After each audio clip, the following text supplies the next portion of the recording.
I welcome all the participants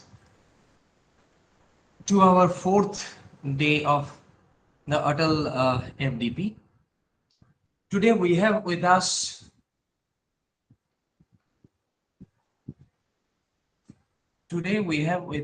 Professor Haidar Baka from the Department of Computer Science and Engineering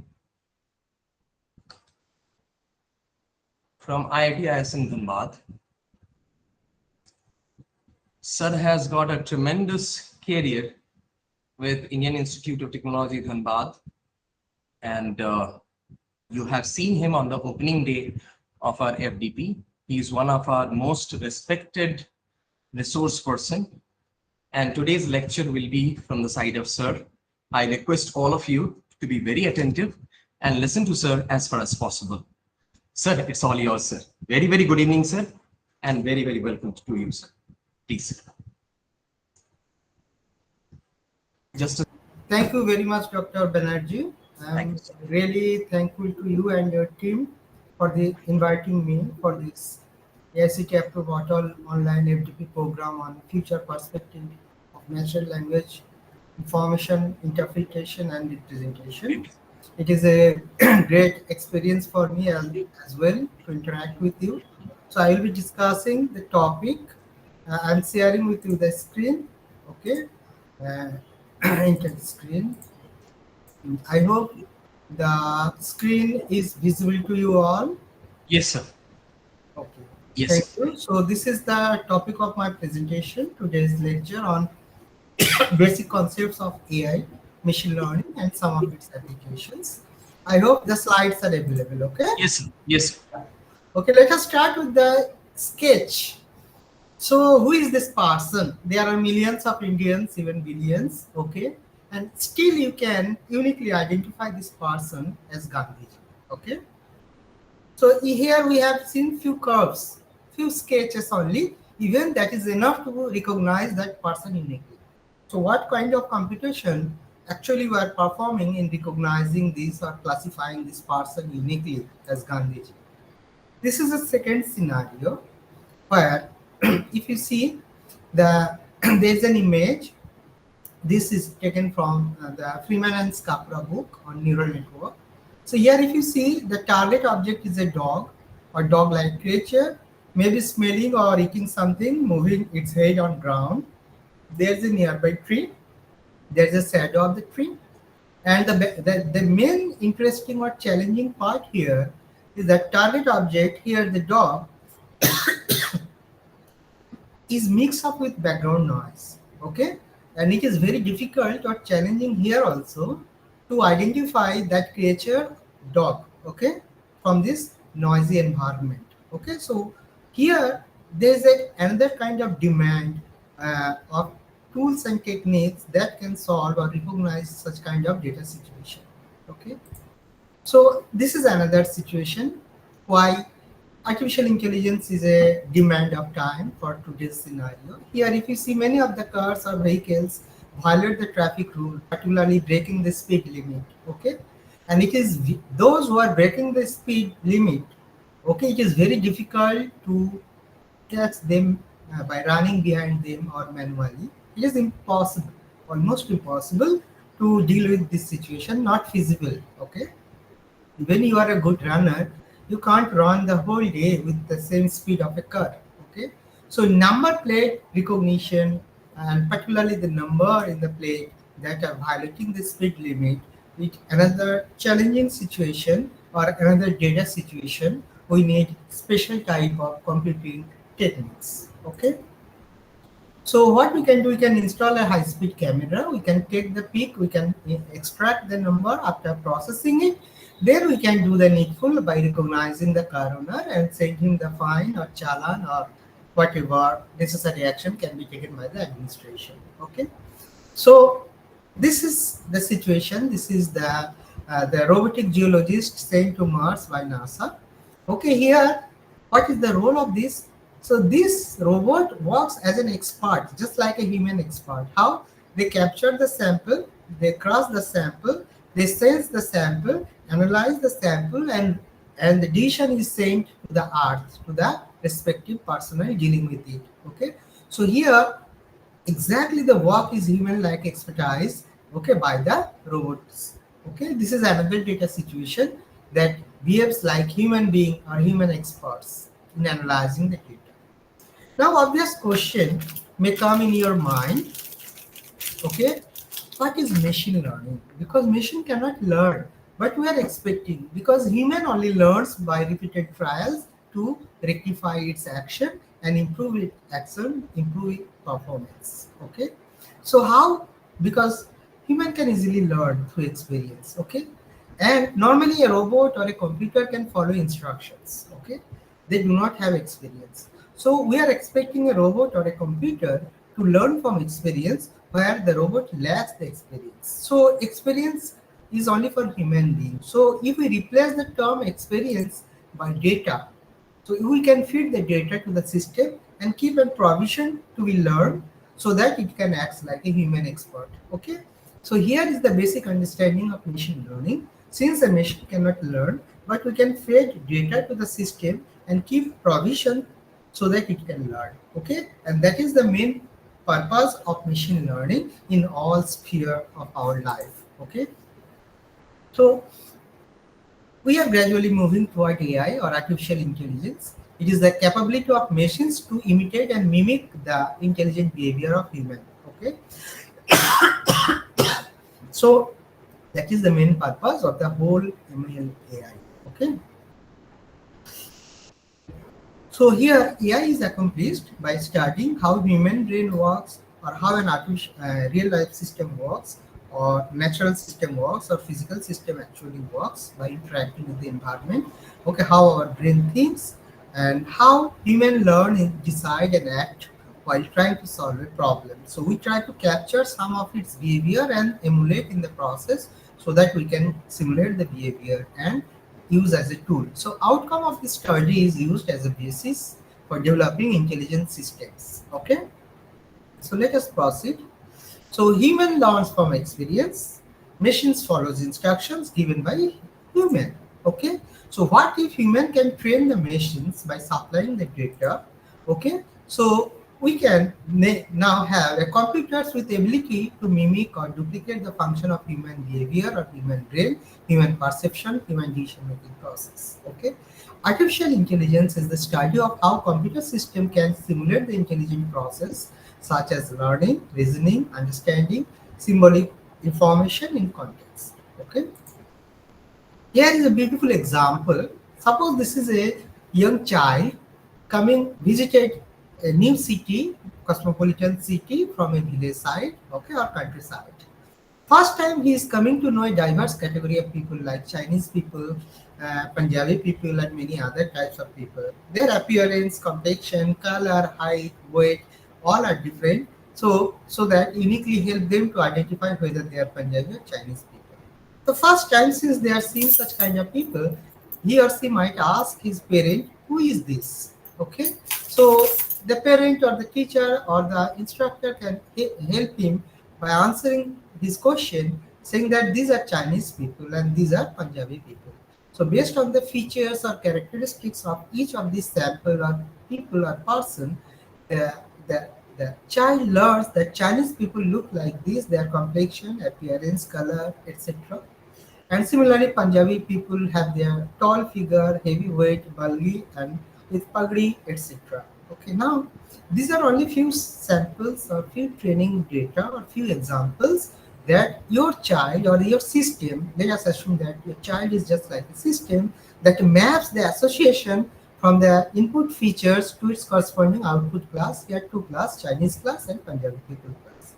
So now, during this is called training, through which you make your system, make your child aware about the samples or the environment. Okay. Now, there are millions of unknown people, Chinese people, unknown Punjabi people. Now the child can easily classify them or group them whether he is or she is Chinese or Punjabi. Okay. In this way, out of n samples, if the child can properly recognize n prime number of samples correctly or people correctly, so n prime by m into 100 is the recognition rate. In this way, we can quantify how well or how good the system or the child has learned during the training process. Exactly this behavior is captured in any artificial systems. Okay, during training they are make familiar with the data or the environment and adapt its system parameter or learning parameters so that it can associate the input sample feature to its as output class. Okay, so the whole process is known as training and testing. Okay, so what is it actually? Okay, here the idea is to model the cognitive behavior of human mind, the way human thought process works, human decision making works. Exactly, we try to mimic the similar behavior. Okay, through through this this way. Okay. Second is that it is the foundation of conceptual intelligence in machines. Basically, you are moving gradually from conventional computing or instruction-based computing to intelligent computing. Okay, then I will define later on how a system is said to be intelligent. Okay, unlike conventional computing or hard computing, it is tolerant of imprecision, uncertainty, partial truth, and approximation. These are the special features which is strongly lacking in conventional computing, okay, or program-based computing or instruction-based computing. So here basically we are transforming from conventional computing or instruction-based computing to intelligent computing, okay. So when we can say a system is intelligent enough, because intelligence is such a term, people can interpret it as per their own understanding, own perspective, own process of learning. Okay, here is a beautiful testing given by Alan Turing. It is called Turing test to decide whether a system is intelligent or not. Okay, theoretically this was almost 60 or 70 years before this testing was introduced. This is called I hope I am audible. Am I audible? Yes, sir. Yes, sir. Okay, You are audible properly. okay, thank you. Yes, sir. Audible. Yeah, yeah, thank you. So here the Turing test is saying that suppose there is a curtain or obstacle in front of a interrogator who is asking question and getting answer from the opposite side of the curtain. The responder is not visible to the interrogator.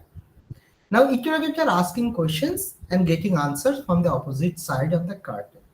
Now, if the interrogator get confused whether he is getting reply from a man or a machine, then that kind of system is called intelligent system. Means as if human is replying, actually a machine is replying. So if that kind of confusion raises in the mind of the interrogator, then we can say such kind of system is intelligent system design. Okay, so here is a beautiful example you are now familiarized with. Okay, so these are the summary of the testing of the Turing test. Okay, 1950s, 70 years, 75 years before that British computer scientists introduced. Okay, so it is intelligence is defined as the ability to achieve human level performance in all cognitive tests sufficient to fool a human interrogator. Okay, the test was devised in response to the question, can a computer think? The result was positive if the interrogator cannot tell if the responses are coming from a machine or a man. Okay, so this is called Turing test. Now with this test, we'll judge whether a system is intelligent or not. And make the So best. here is an example of Alexa. You are already familiar with Alexa, Siri, Gemini, etc. So here is an illustration.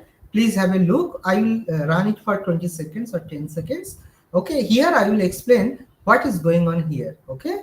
And make the best use of time. So without waiting any further, let's find out the top 15 Alexa skills back to back. Alexa, when is Diwali? Diwali will be on Wednesday, the 7th of November 2018. Alexa, what is Diwali? Diwali or Deepavali is the Hindu festival of lights celebrated every year in autumn in the northern hemisphere. Alexa, what is the time now? It's 4:38 p.m.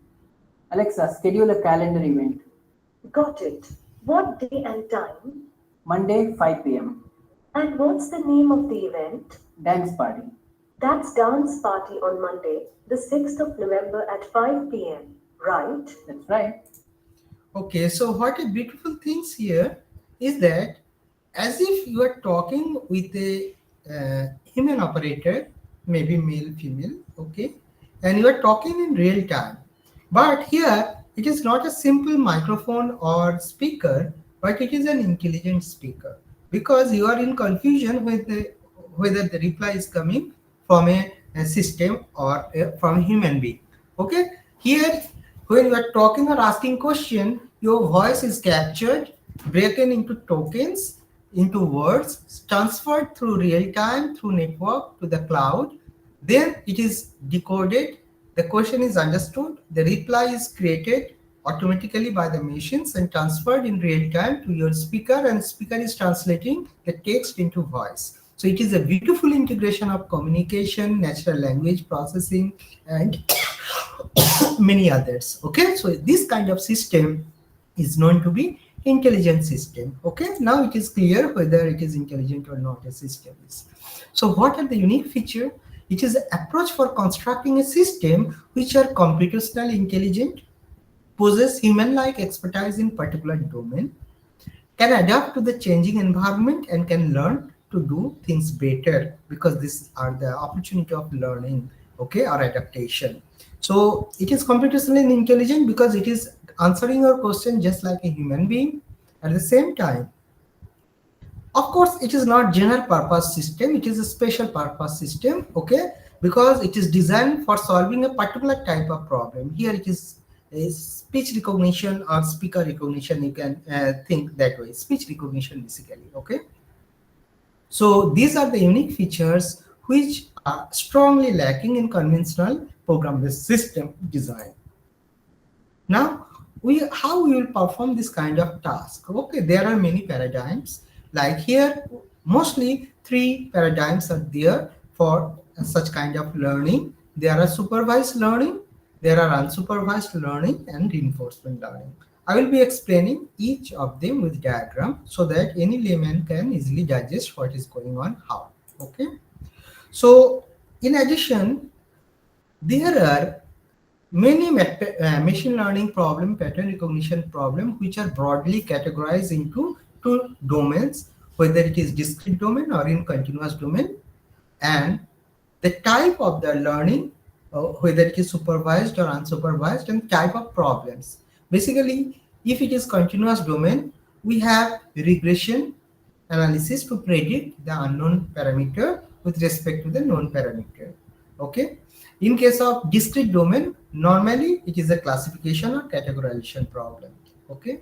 And in case of unsupervised learning paradigms, we have a problem called clustering problem, where we group the samples or items similar into together in a same group, and dissimilar objects are between groups. Okay. And dimensionality reduction basically used to reduce the dimensionality to enhance the performance, comprehensibility, and output interpretability. Okay, because high dimensional data is very difficult and challenging to deal with. So what we need to apply some feature selection technique as well as feature reduction technique, so that we can reduce the dimension, so that we can better interpret the result, better comprehend the result, better understand the result. Okay, so these are the normally machine learning problem: clustering, classification, and feature selection. And in case of continuous domain, it is regression. Okay, so now we are going to understand the unsupervised learning or clustering. Here, what happens in case of unsupervised learning? There are set of samples, and based on certain criteria or threshold value, the system try to optimize that threshold or objectives, okay, without intervention from any supervisor or instructor. For example, here all animals, they are grouped into cats group and dogs group, because dogs are similar, so they are forming a group. Cats are similar, so they are forming a group. Okay. In this way, unsupervised learning works. So what happens? We have environment where samples are supplied to the system. The system try to measure some task independent measures and try to optimize that measures. And as a result, you will get a group of samples forming a cluster. Okay. In case of supervised learning, there is a supervisor, there is a machine, And during training phase, we supply the samples one by one to the system or machines, for example, dogs and cats, etc. Okay, then then then then what happens? Then what happens? So the system try to learn the environment or the samples and try to associate its features to its group. For example, the instructor says that these are the samples of the dog group and these are the samples of the cat group, okay, during training process. After the testing, the system try to match or associate the input to output features for prediction, whether it is a dog or cat on unknown data, unknown samples, unknown examples, and accordingly measures. Okay, so in a block diagram, if we mention we have an environment through which we get the samples, then there is a teacher or instructor that have complete domain knowledge about the environment. You have a learning system where the system try to learn the environment or samples, that is input to output mapping, and take some actions or decision. The decision may be right or wrong. If it is a wrong, the instructor or teacher give hints where is the error, how to rectify the error, and the process continue for all samples. So the knowledge of the teacher, when transferred during learning to the learning system, then we can dispense that instructor or teacher component and let the learning system directly work with the environment. Okay, that is the diagram. So here during supervised learning, okay, during testing, what happened? We supply a sample to the system. The system predicts whether it is cat or dog. So if it is a cat, okay, it is a correct prediction. If it is a dog, it is a correct prediction. Sometimes a dog can be predicted as a dog or cat because we supply the samples here, image, or maybe some other vector describing a dog. Okay, other measures like height, weight, color, complexion, etc., so that we can train them as a dog to the system. Okay, so in this way, normally during testing phase, we measure how well your system has learned. Okay, cat can be properly recognized by cat, or dog can be properly recognized as dog. In this way, many of you, so this is a classification problem basically. So classification problem basically associates the input features to its corresponding output class. Okay, exactly same way a voice recognition system, okay, a voice is recognized whether speaker recognition system, I will say. So if the speaker is known to the system which has been trained earlier during training process, the system can say, yeah, you are our own customer, come in, open the gate. Okay, and if it is unknown training voice, okay, then they can say, sorry, you are not granted. Exactly same story of Alibaba, Khulja Sim Sim, open the gate, okay, by voice recognition. So that was basically a voice recognition system. The system has been trained with the known voices. When the people ask to open the door, only the valid members are allowed to enter. Otherwise, the door remain closed, not granted the permission. Okay, same thing.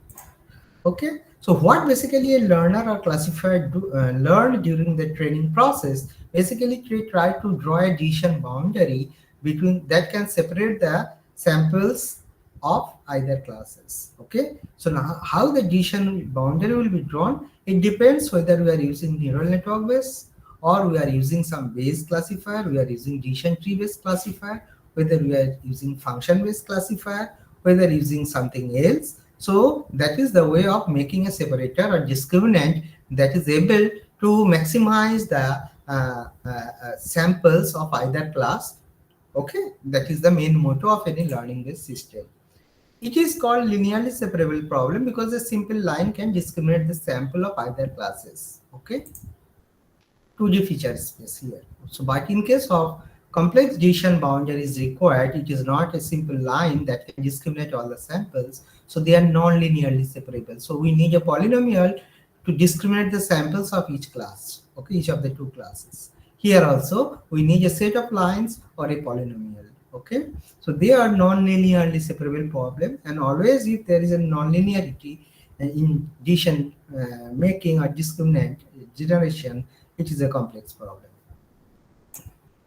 So as the complexity increases, the addition boundary nature changes from linear to non-linearity. Okay, and in that case, in case of neural network, we increase the number of layers so that complex addition boundary can be generated or created.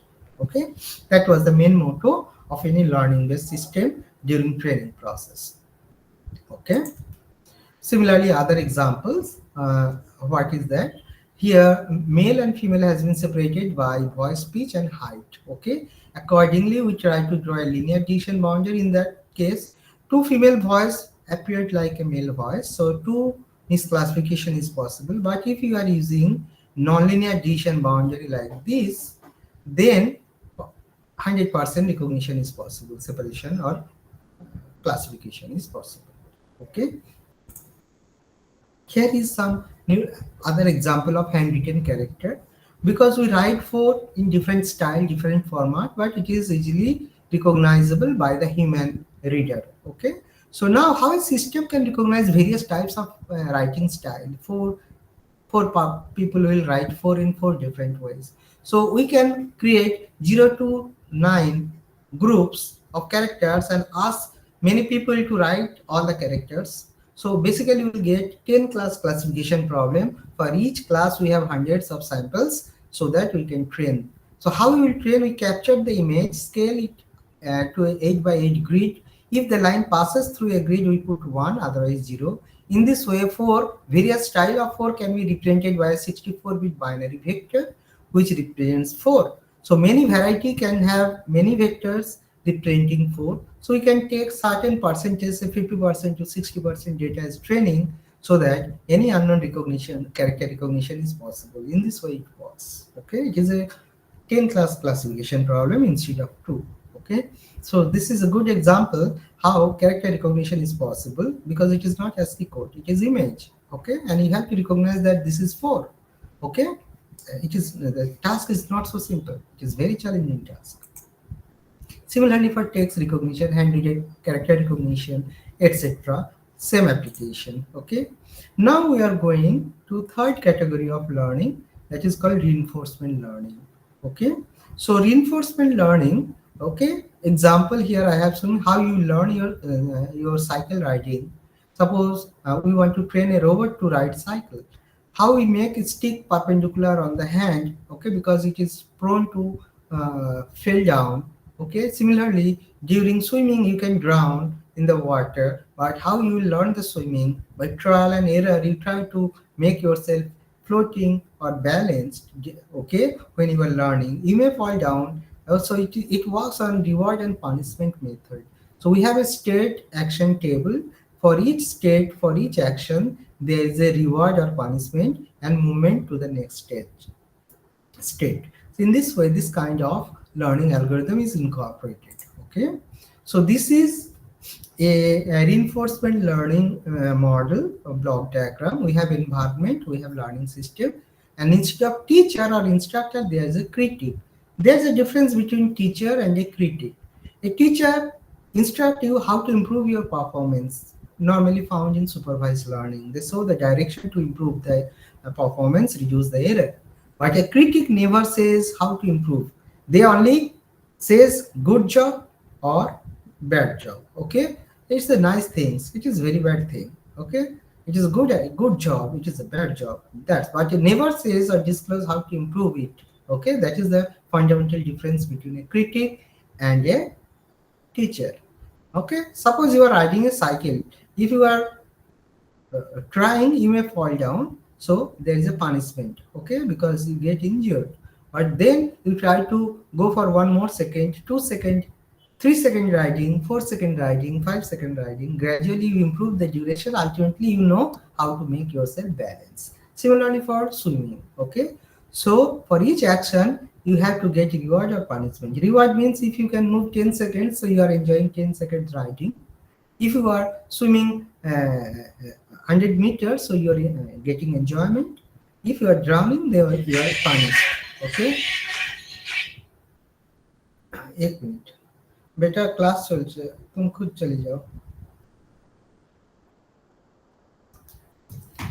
Okay, so in this way it works. Here is an example. of reinforcement learning. Okay, sorry, it is the environment, and it will be somewhere else. Anyway, okay, leave it. So normally what happens, we have a system normally called agent. Okay, they try to learn the environment. Okay, suppose the system predicts this is a cat. The teacher says, yeah, it is a cat. So it gives rewards. Good job. Okay. Suppose this is a dog. Okay, but the system says it is cat. The teacher said, bad job. Okay. In this way, they interact with the system, interact with the environment with the help of the critic, and try to balance, try to maximize the reward so that it can learn how to write, how to recognize. That is the way how it works. Okay. Here is an example of TT playing with a robotic arm. Then just have a video. I will then explain what is going on.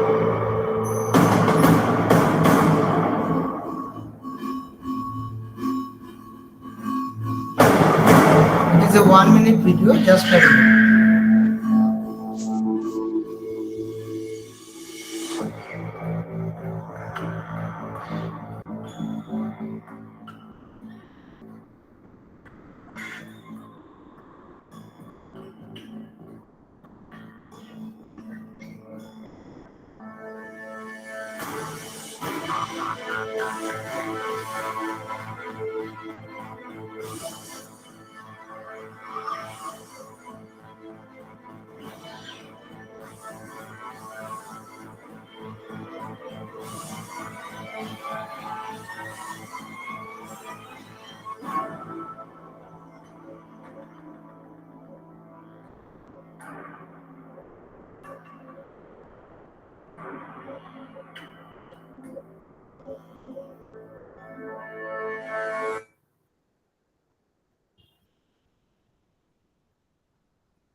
Yeah.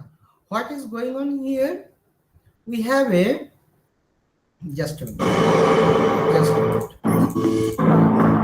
So we have a high-speed camera. We have a high-speed camera on the top of the TT board. Okay, and it captures the movement and projectile of the ball, speed of the ball, direction of the ball, and accordingly it is sent to the central server. The server there decides what will be the reply or action and set the coordinate accordingly in that, mentioning the direction, pose of the robotic arm, and place there in real time and play it, and that win the game. Okay, so this is a beautiful integration of uh, uh, uh, image video processing, robotics, image processing, and decision making control system. So the robotic arm is an intelligent arm that behaves like a human being. Okay, What is now bedana?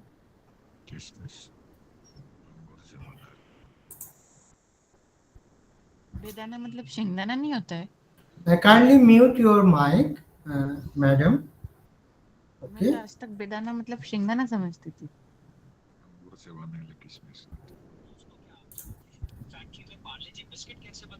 नहीं. Madam, kindly make your mic off, mute it. Okay. Okay, let us proceed for the learning system model. Okay. So नहीं, नीचे से gas most की बहुत smell आ रही है. आपको भी आ रही है कि मेरे को अकेले को आ रही है?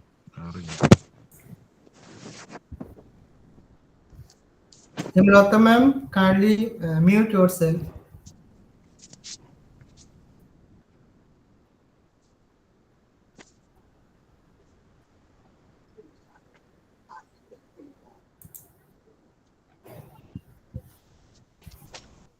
Hello.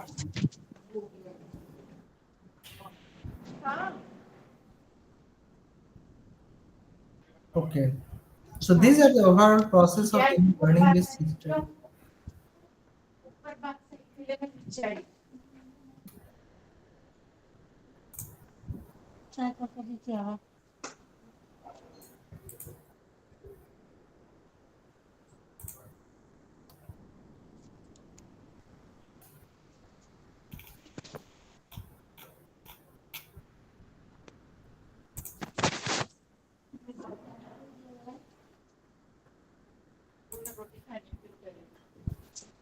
Dr. Banerjee, are you there?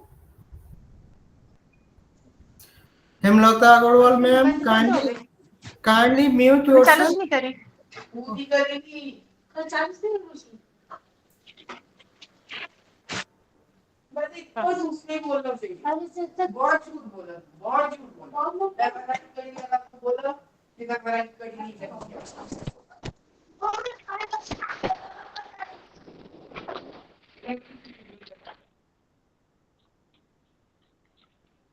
एक मूंग रोटी होगी खा ले और है ना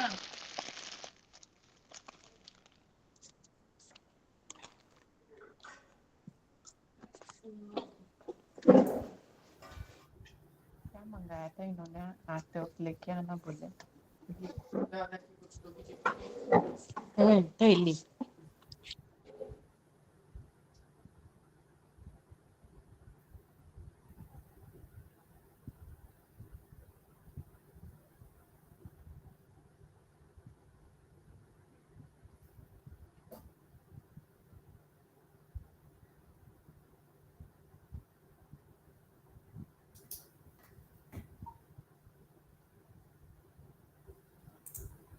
Hello, everyone. Am I audible? Yes, sir, you're audible, sir. Okay. Let us proceed. Okay. So these are the overall block diagram of any learning-based model. So here there are many tools, okay, available. Some tools are suitable for searching and optimization problem. Some are suitable for logic. Some are probabilistic model to deal with uncertainty. There are some classifier and statistical learning based methods. Some neural network based method, we call it artificial neural network.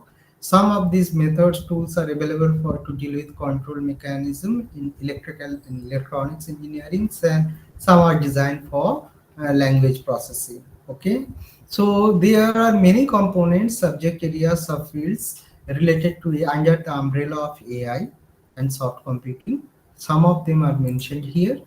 Okay, this part I can continue or I can go for from these slides.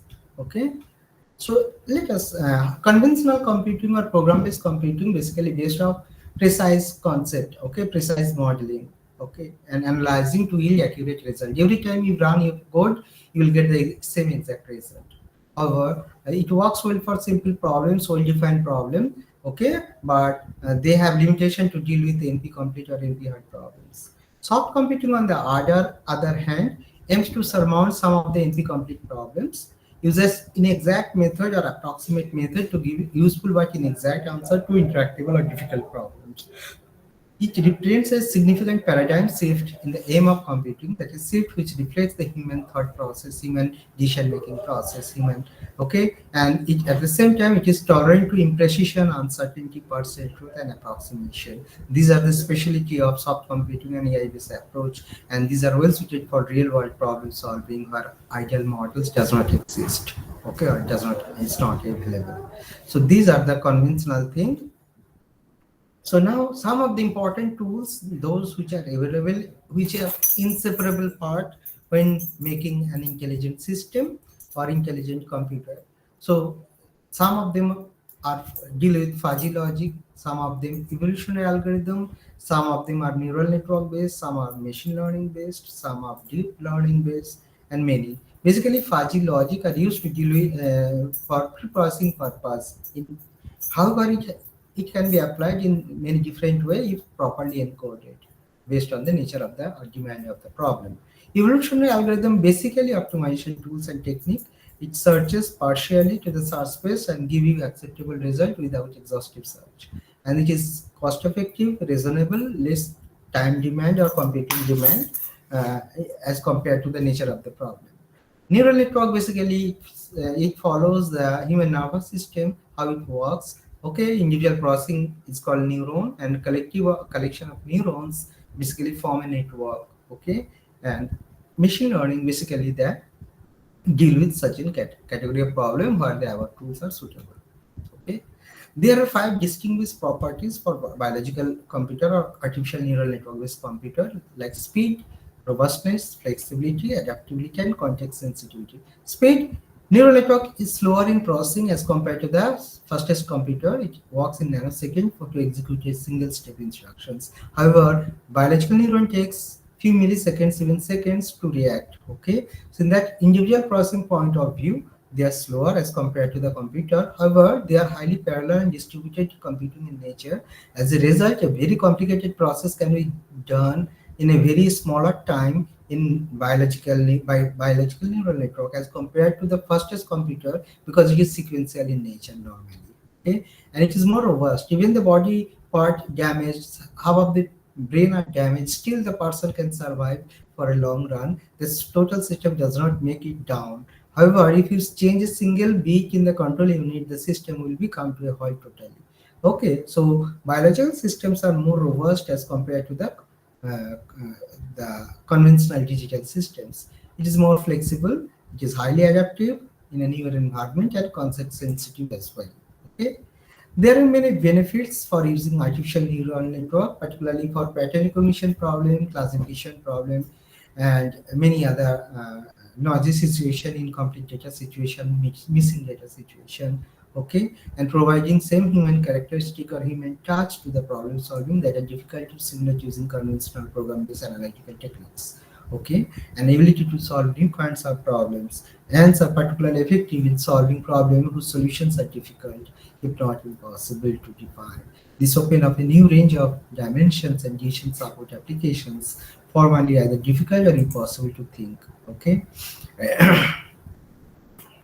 There are other points here. Okay, robustness and tend to be more robust than their conventional counterpart. They have the ability to cope with incomplete or fuzzy data and can be very tolerant of fault of if improperly implemented. Okay.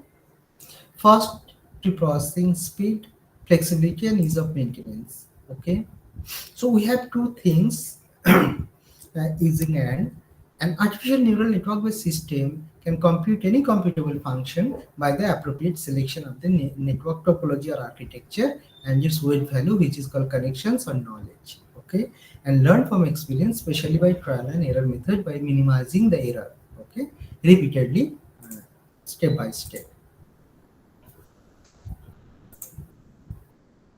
Here, why artificial neural network?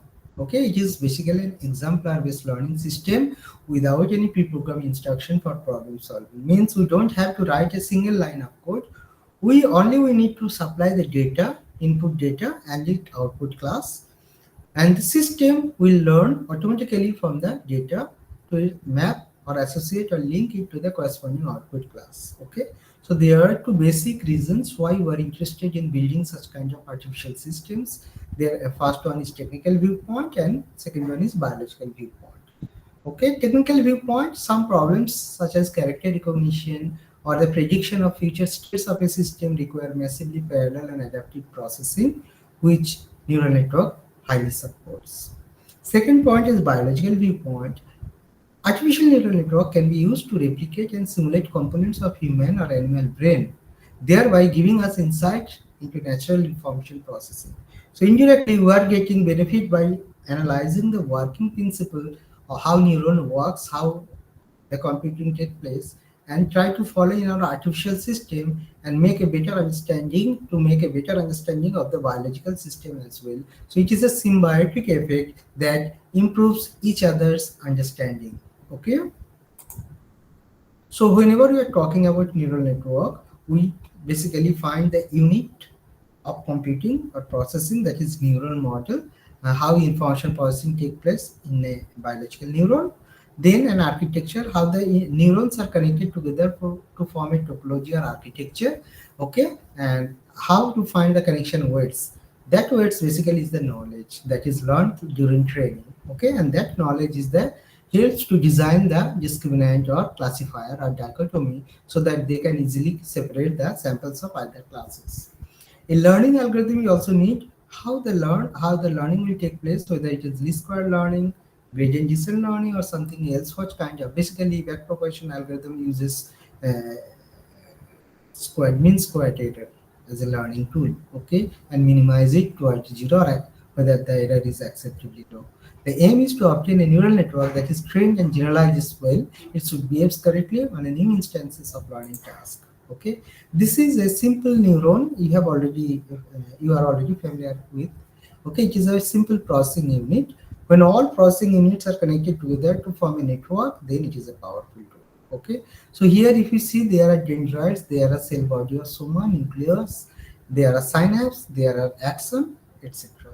So dendrites and soma basically capture the signal. It is input receptor. Okay, and the whole signals are accumulated in the cell body, and if the signals are strong enough, a spike is generated, a pulse is generated that pass through action through synapse to the nearby neuron, and same process is repeated unless or until the signal reaches to the central nervous system, and then decision take place and action is taken place. For example, some mosquito bite on your hand, so the signal go one by one through synapse to your central nervous system or brain, then action decision is taken, instruct the other hand to hit that place. Okay, and it does. Okay, it takes few milliseconds, 7 seconds. Some of the bite of the mosquito are so small that you can't feel, so you can't react. Okay, so no pulse is generated and transferred to the no pulse is generated or transferred to the central nervous system. So based on the activation value or total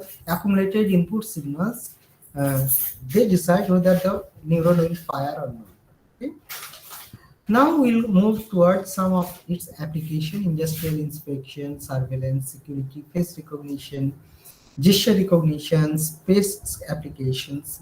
So these are the some of the mentioned. There are many. So what target recognition, whether there is a tank or home or something else, or there is enemy tank. So accordingly, we can easily detect the object automatically, even without manual intervention, and fire a missile to the. Okay. Similarly, fingerprint recognition, iris recognition, voice recognition, face recognition, okay, gesture recognition, handwritten character recognition. These are the some of the biometric applications where neural network plays very important role. Okay, where conventional computer may fail. Okay, similarly, pattern recognition, handwritten character recognition. Okay, etc. Some other recognition. Speech recognition or speaker recognition capture the voice, what he's saying translate into text, or vice versa. Okay, that kind of application.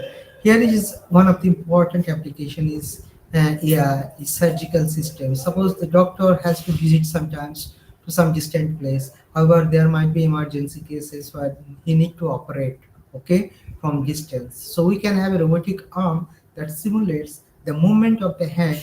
The doctor can see through camera and accordingly move. So surgical distance surgery is possible. Okay, so it is a surgical robotic system that can do delicate brain surgery, also enabling physicians to manipulate tools and microscopic level. So that is the accuracy level. This is object recognition, whether it is a mouse, a stapler, or a scissor, or a wrench, or a plier. Okay, face recognition, facial expression recognition. Okay, etc. Some of the challenging domains, still it is not matured up to that level. Still the check signature is recognized by bank through manually, visually, not by automated system. Facial expression recognition, whether someone is happy, crying, okay, or laughing. So expression recognition is another. This is one of the beautiful application of mind interpretation. So what happens here?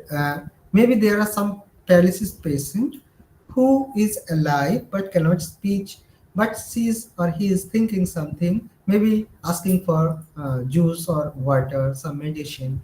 So he or she can wear the helmet. We can have a predefined set of actions like drinking water or drinking juice or feeling cold or feeling hot. So some well-defined set of actions through brain signal reading, we can decode it, we can take action. The action can be taken by a robotic arm installed there. So in this way, it is possible to serve the paralysis patient, okay, which is very beautiful application. It is costly, but sometimes we are bound to use costly system because we don't have alternative. Okay, here in transportation, fuzzy logic, gearbox, autopilot system, etc. Some of its application. Okay, in data mining also there are so many application. Okay, for example, association rule mining is one of the important problem area in business market basket analysis, where people sometimes purchase item together. For example, bread with butter or bread with jam, bread with milk. So two items can be kept together so that it can increase the sale number of sales. Okay, or it can increase the profit. Similarly, baby diaper with baby food. And now, if the data is available, who is purchasing baby food? Obviously, the LIC agent, after getting this data, may target those customers for insurance for their customers. So the hit ratio, success ratio will be very high. So analyzing the data, okay, indicates a very good business opportunity for those who are searching for it. Classification, you are now already familiar with it. Okay, you can classify whether a mail is a spam email or not. You can judge whether a transaction fraudulent or not. For example, every day you never purchase an item more than 10,000. All of a sudden you are purchasing 10 lakh item. So it is a doubtful transaction, need cross verification like that. Okay, clustering, sequential patterns, predictions. These are the some of the challenging tasks. And normally in data mining, data situation may changes from image data to voice data to text data to numeric data. So based on that, the pre-processing changes, the learning algorithm changes, the pattern discovery changes. Okay, the clustering for image data is different than clustering for text data. Clustering for text data is different than clustering numeric data, and so on. Clustering normal data and high dimensional data. So there is a permutation, a combination of data types, tools and techniques, and application domain. Okay, that's why they are always challenging. Here, few of the applications. There are so many beautiful things available. There is not for when you will just sit back in your cozy little beds and ask, just command your personal robots to internally do your job. You will be perfect companion for you. Just enjoy the technology. There are some drawbacks as well. Limited ability because each robot is designed for specific purpose only, not for general purpose like human being. So slow real-time response and it is expensive. Of course, cannot handle emergency situation and difficult to code and highly cost. Okay, high cost. Future, okay, there are some negative aspect as well. Okay, it may end in a way to other way too. Okay, someday there will be a knock on your door. As you open it, you see a large number of robots marching into your house, destroying everything you own and looting you. This is because ever since there is an advantage in the technology, it attracts antisocial elements as well. This is true for robots because now they have full power to do the जो नाटक करत होते एवढ्या गावकडचे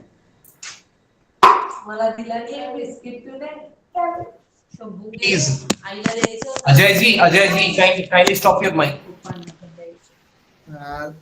actually, this was my plan up to 77 slides. So if you want to continue, then I have to choose another topic. Otherwise, we can stop here. Okay, if you permit.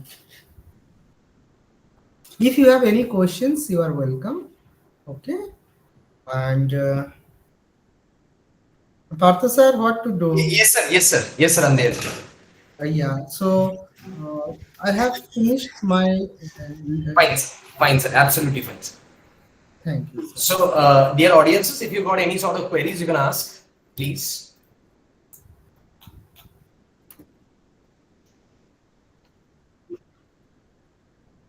Dear audience. I hope they have understood.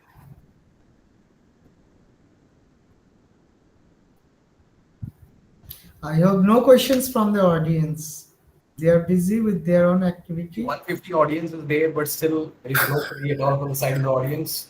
Some are cooking. Some are cooking, some are eating. Some may be outside also. Yeah, might be. Who knows? Okay, so I hope there is no question. Right. So I hope I have tried to Yeah. actually to clarify the concept of AI. Okay, basic concept, because if I enter the mathematical model, it might be monotonous or difficult to understand. Ah, So, okay, if they want to interact on the topic, I can interact even outside of my presentation. No it's been problem. wonderful being a resource person, sir, with the AICT Government of India. Thank you so very much, sir. Thank you, sir. Thanks. Most welcome. Thank you. Thank you, sir. Good night, sir. Good night. Good night.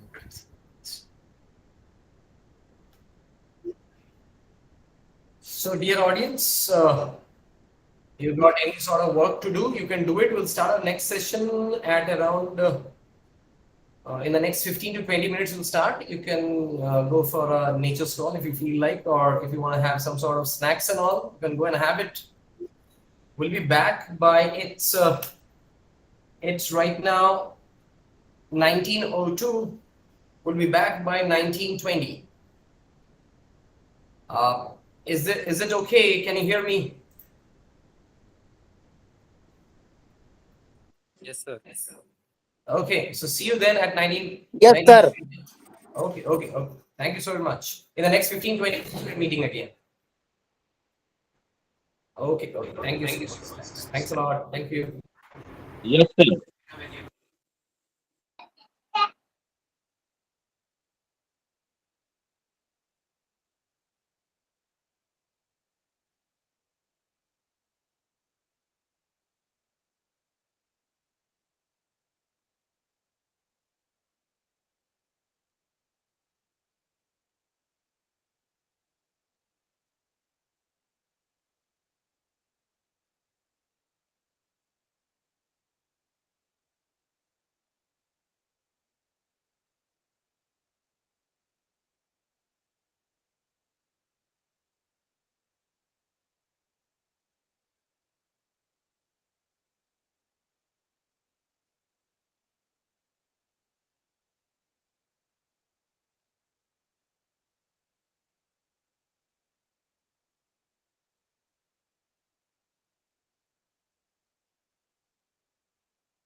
Next speaker will be joining up a little earlier today.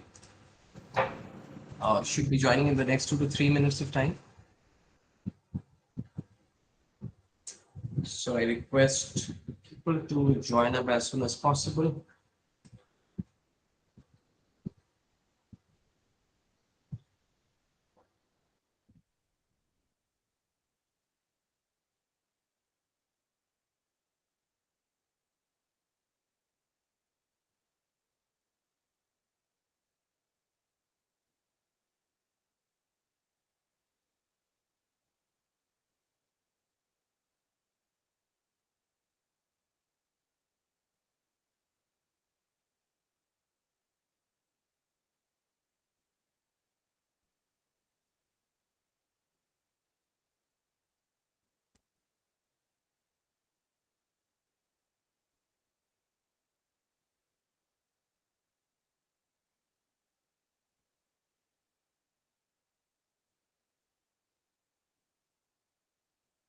Well, we have with us now, we'll be having with us Miss Abha Gupta. Am I audible to all of you? Am I Yes, audible? sir. Yes, sir. Yes, sir. Fine.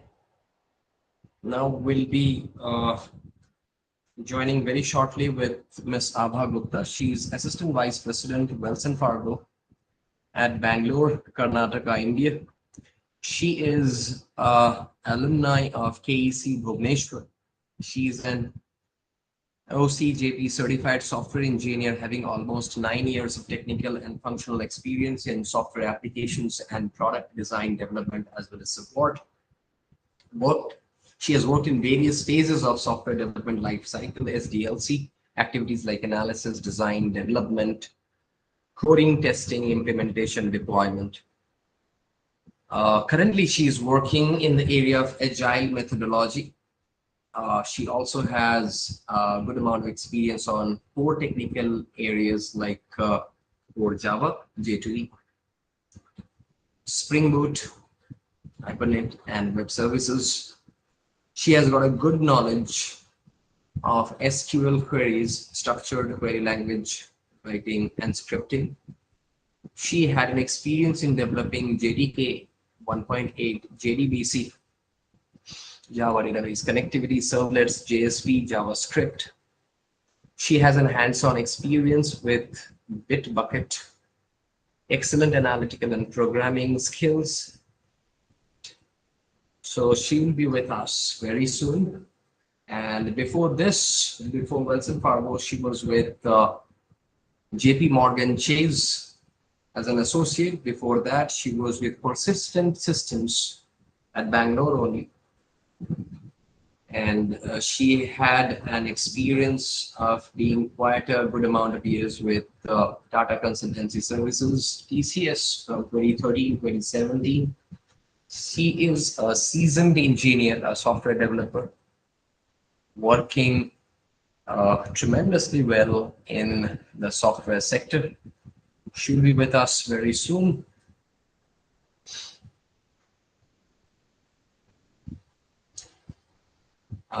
She will be our third person from the industry.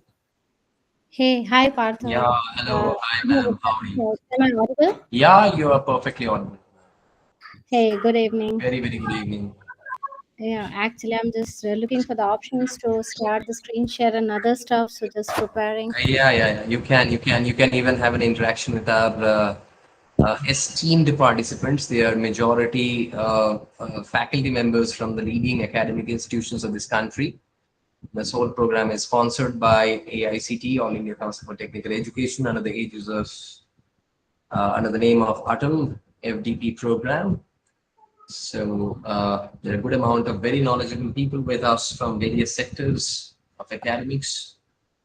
We'll have a good amount of talk with them. You can interact with them, share with them your such rich experience in the corporate sector, specifically in the software design part. Please have a talk with them. Hey, hi, everyone. So this is a pleasure speaking to such an esteemed audience on a on a great evening. So yeah, so for me, the software journey started with Tata Consultancy Services.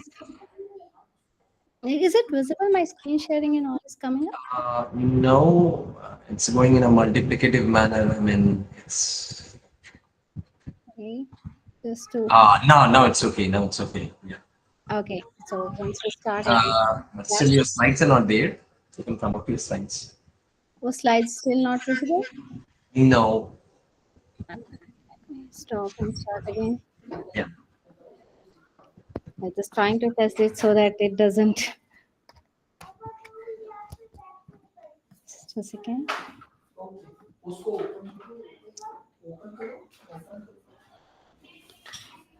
Okay. Is it visible now, the slides? It's perfectly visible. Yeah, and the content is fine. Everything seems to be fine. Yeah, of course. Okay. So I'll just start with the basic intro of me. So I'm Abha Gupta, and I do have close to 14 years of experience working in IT. And my journey started with Tata Consultancy Services and spanned around persistent systems. And I was a key contributor in the payroll processing systems of across all the organizations like Persistent, Intuit Payroll Processing, JP Morgan Chase, and currently in Wells Fargo. So definitely, it's an honor to be here. And Partha, I would like to hear more. What's the expectations? To the audience, let me tell you that we do have some very prolific female experts this time with us. We have maintained all the percentages as said by the government. You have heard Dr. Jaya Banerjee, you have heard Dr. Baisakhi Chakravarti Madam from NIT Durgapur, again NIT Durgapur, Jaya Banerjee, ITMSLS University of Baroda. Now we do have Miss Ava with us. She is, now I'd sincerely say, because I'm also a brother of a sister, a prolific personality. All these females are, these engineers are like terrific. They are, ma'am is taking care of her family. Her husband is at Middle East right now. She has a kid. She is taking care of everything, and then with the industry, and then she has taken out her time to be with us. It's commendable, and you're gonna listen to her husband also. He's also a prolific person, and he will come up on Saturday, I guess, ma'am, right?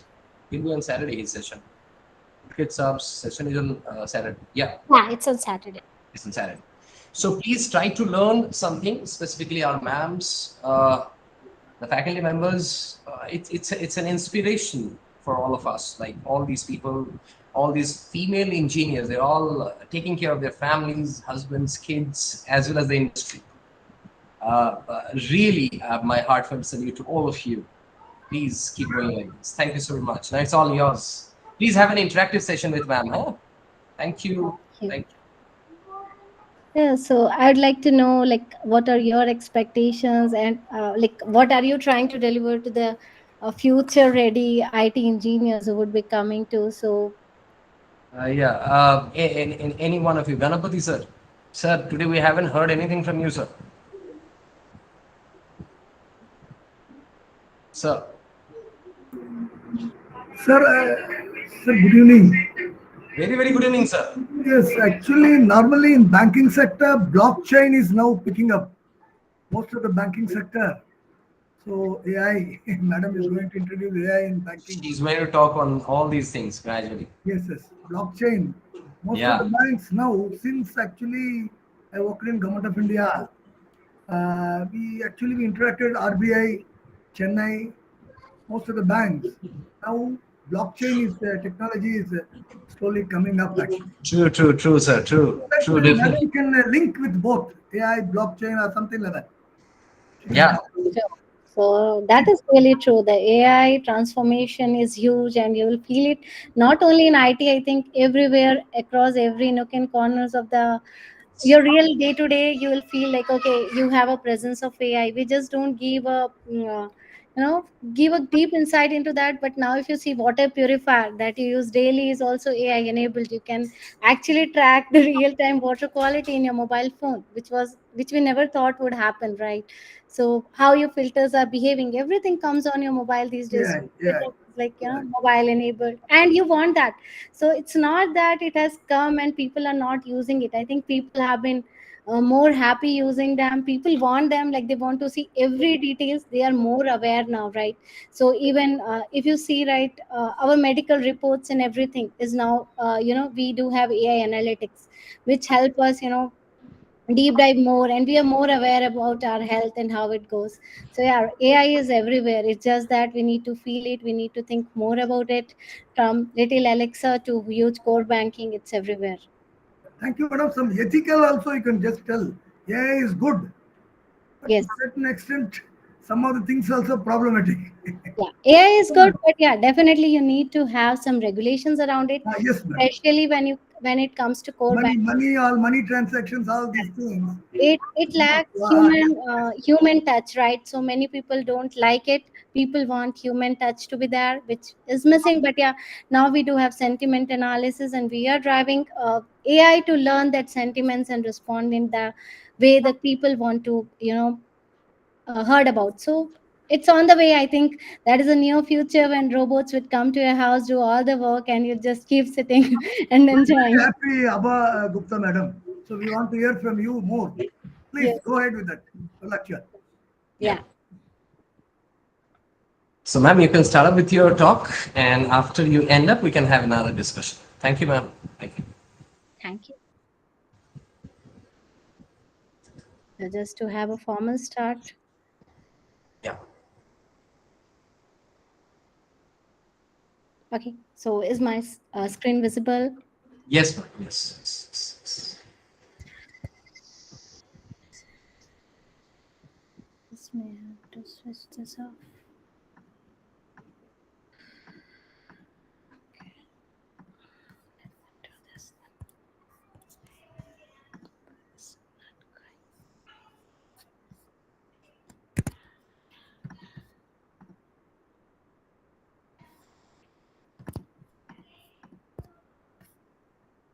I think your screen share, I think it's in 1 minute. I'm just going through that.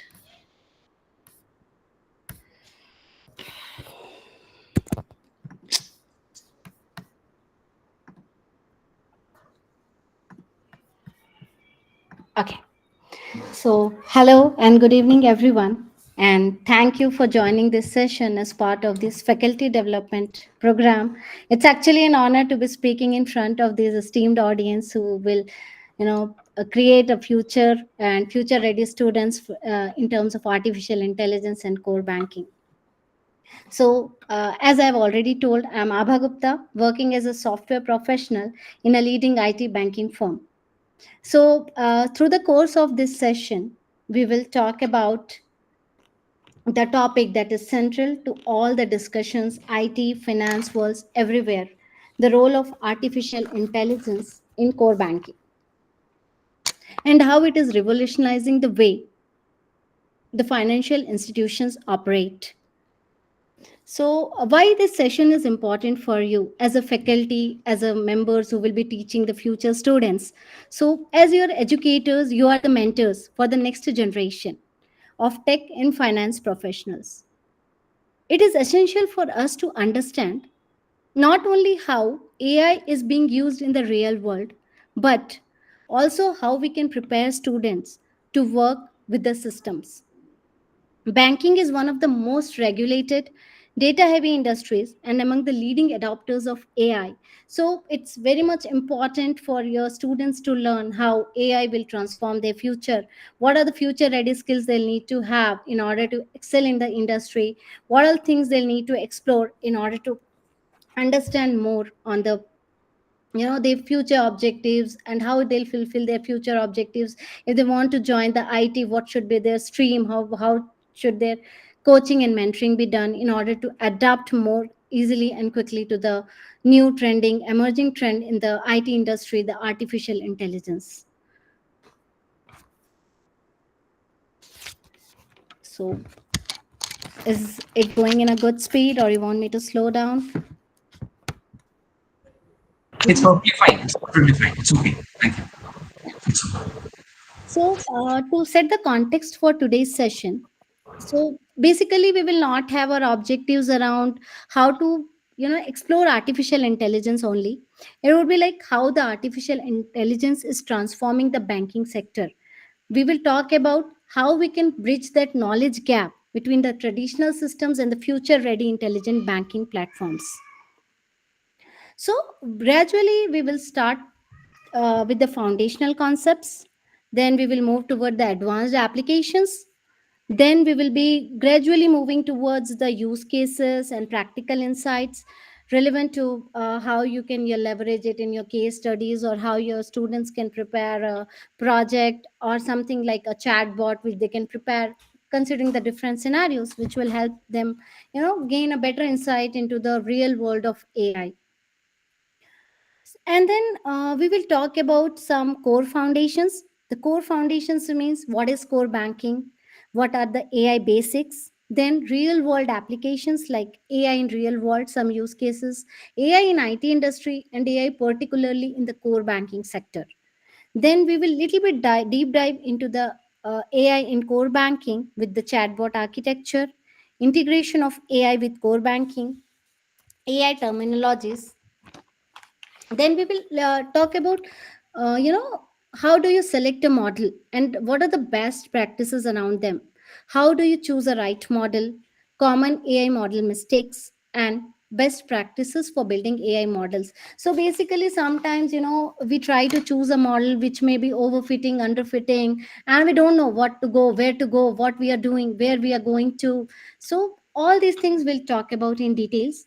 Then yeah, we'll talk about some of the future outlook and the case study, a simple case study which would give an insight to your students on how they can build up their projects, I think the final year projects or anything around the AI. Now if you talk about the takeaways from this session, right? So as at the end of this session, we are thinking not to have just the theoretical understanding of the AI in banking, but also a practical framework that you can take back to your departments, whether for curriculum enhancement, student projects, or the research.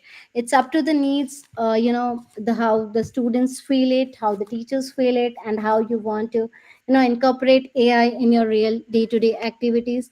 So I would think like, start thinking from that perspective. If you're doing a manual clerical job, why can't I automate it? If I can automate it, why not I use an AI to, to see the trends? Why not I think from that perspective that, yeah, I incorporate some natural language processing in there and, it can give me greater results of what it was giving me previously.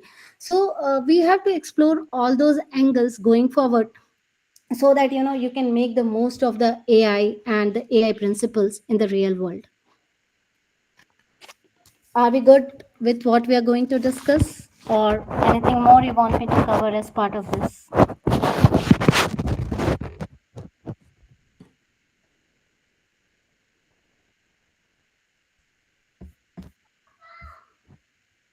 I hope we are good.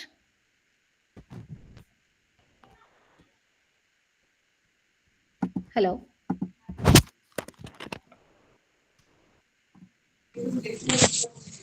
Okay, ma'am. Okay, yeah. Okay, yes, ma'am. So if you don't get a response, it's like, yeah, we are all sleeping. Okay, so I'll just go to the next section of what we want to cover, and we'll go into the greater details. So now shall we talk about what is core banking? So, every one of you use a bank in your day-to-day lives. It's not like something new to you. It's something that you cannot connect to. I think you all can connect when it's coming to bank. Bank means my money, my deposit, my salary, my expenditure, my loan, everything relates to us. And we do carry a huge sentiment with the bank, right?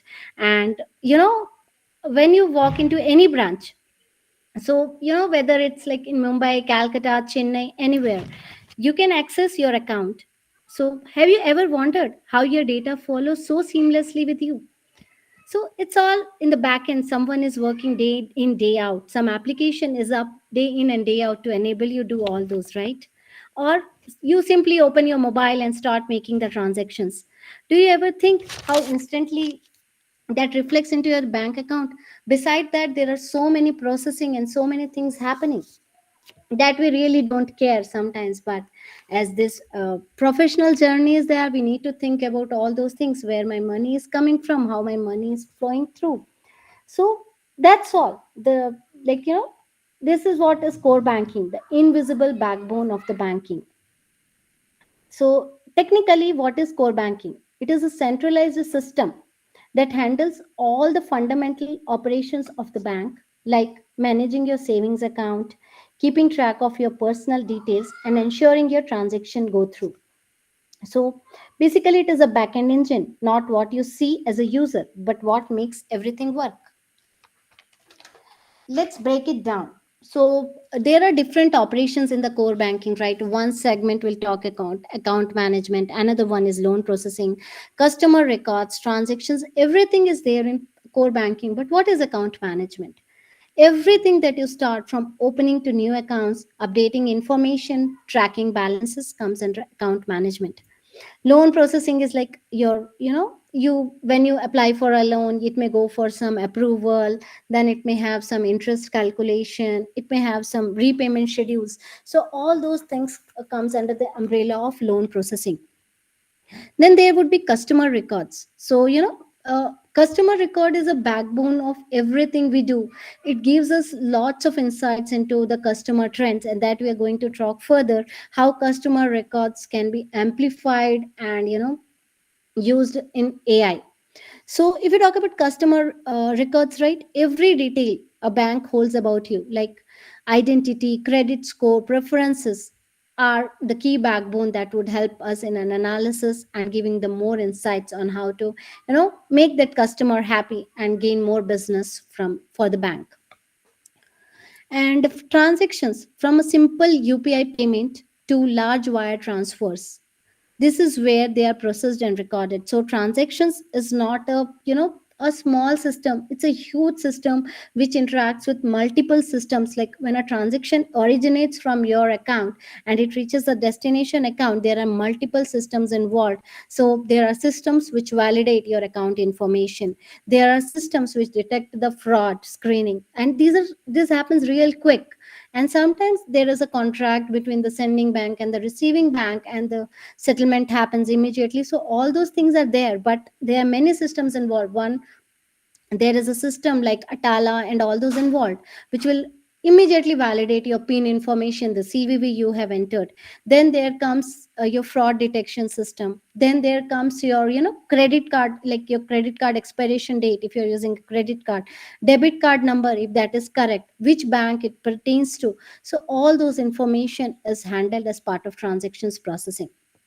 Now there are core systems like core banking solutions. If you talk about that, it's like, basically the core systems or the core banking solutions are the software platforms that bank rely on.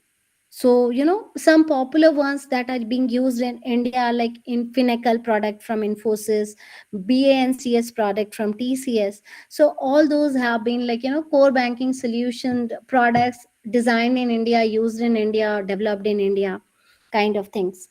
And digital banking platforms. So you can think of these systems like the platforms which give you more modern services, like mobile applications, AI chatbots, and instant loans.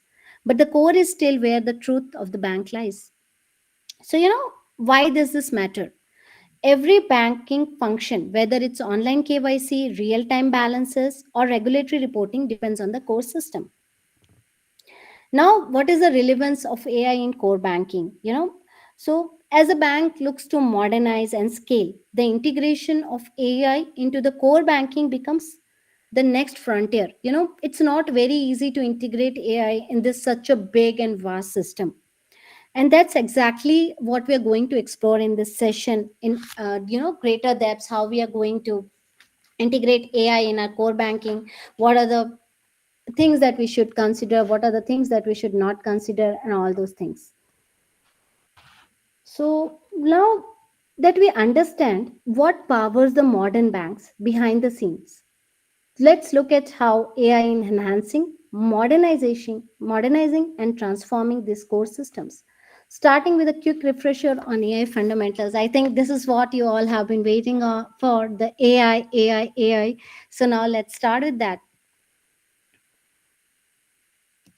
Why AI now? You know, why we need AI? What is so much in AI that everybody is buzzing about this word AI? I need AI, I need AI. You know, because there have been instances now the customer expectations have increased. Now what customers expect is like, banks to be available 24 cross 7, not just during the working hours. Whether it's checking the bank balances at midnight, opening an account through an app, or resolving a query instantly through chat. Everything has to be real time and mobile first. Customers don't, our patience level is so low these days that we cannot wait. Oh, my transactions are not showing up. Oh no, this is not good, that is not good. We think about changing the banks, changing, you know all the things that is in our control we try to do. So this is our customer expectations have been increasing. Hyper personalization demand. So people now don't just expect that services, we want personalized experiences. Suppose, we all use a Netflix in day to day life, right? So what we expect from Netflix is that style recommendation that it gives, right? So we expect the same from our banks. Relevant product offers, reminders, investment suggestions, all tailored to our financial behavior. So we are not like, some generalized offers will be thrown to us and we'll take it. Suppose I like to travel more, I like a credit card which gives me travel miles. Suppose I have, huge dining expenses, I would like to get a credit card which give me points on my dining experiences. So this is my hyper personalization demand. Then, so what AI helps here? So AI allow banks to analyze customer data at scale. And then, after analyzing those data, we can deliver these highly personalized experiences based on our user profile preferences and even the behavior patterns that we have. Cost pressure on traditional banks. Traditional banks these days are facing a huge backlash and the cost pressure like never before. Managing large branches, legacy systems, and manual operation is very expensive. They have to, invest a lot on the infrastructure cost, which is way beyond, the other fintech companies are doing. So how AI can help? So AI helps by automating this repetitive tasks like document verification, fraud detection, and customer service.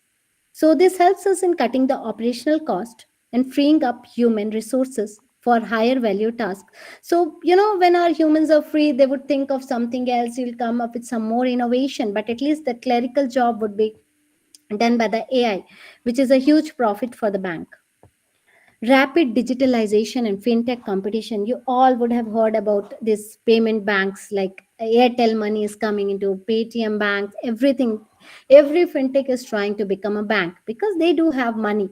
But what they lack is the data, the customer data, the infra that banks have built across the years, which is actually missing in those fintech. But what is the advantage is the AI adoption. So if our banks get and adopt to those traditional, to get rid of those traditional things and get into the AI part of it, I think these banks will have a blooming future. So that is one more thing. And then, it will help them to speed up to market and enabling the smarter customer centric digital experiences which has been missing in our banks now. It will get rid of the various complex process that we have. One simple example is an account opening where you once in while we used to go to bank, fill up the forms, do that KYC, attach so many documents, which is now very much easy with AI, where you just do a video KYC, scan your image, retina, whatever you want to, and it's done. So that is one more thing. Then, AI basically enables scalable and data driven decisions. So banks have a huge volume of data, but banks have never been using those data. AI can process these millions of data points in real time to help make faster, more accurate decisions. So, from approving of loan to flagging of a suspicious transaction or forecasting market risk, AI give banks the power to act intelligently and instantly. In short, AI is not just a trend. It's the answer to current business problem. What are my problems? Where am I heading to? It's the solution to everything. How do I serve you better? How do I think of that customer centric approach? Everything relies on this approach. And then yeah, definitely it would cut some costs and stay relevant in the digital first world where everything is at the fingertips of everyone. So, any queries why we need an AI or why we don't need an AI? Or any thoughts on why we don't need an AI?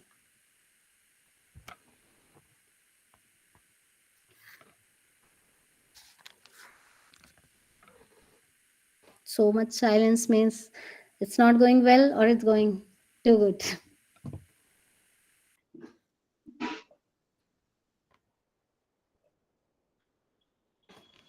All well, ma'am. You can continue. Continue, ma'am. Sure.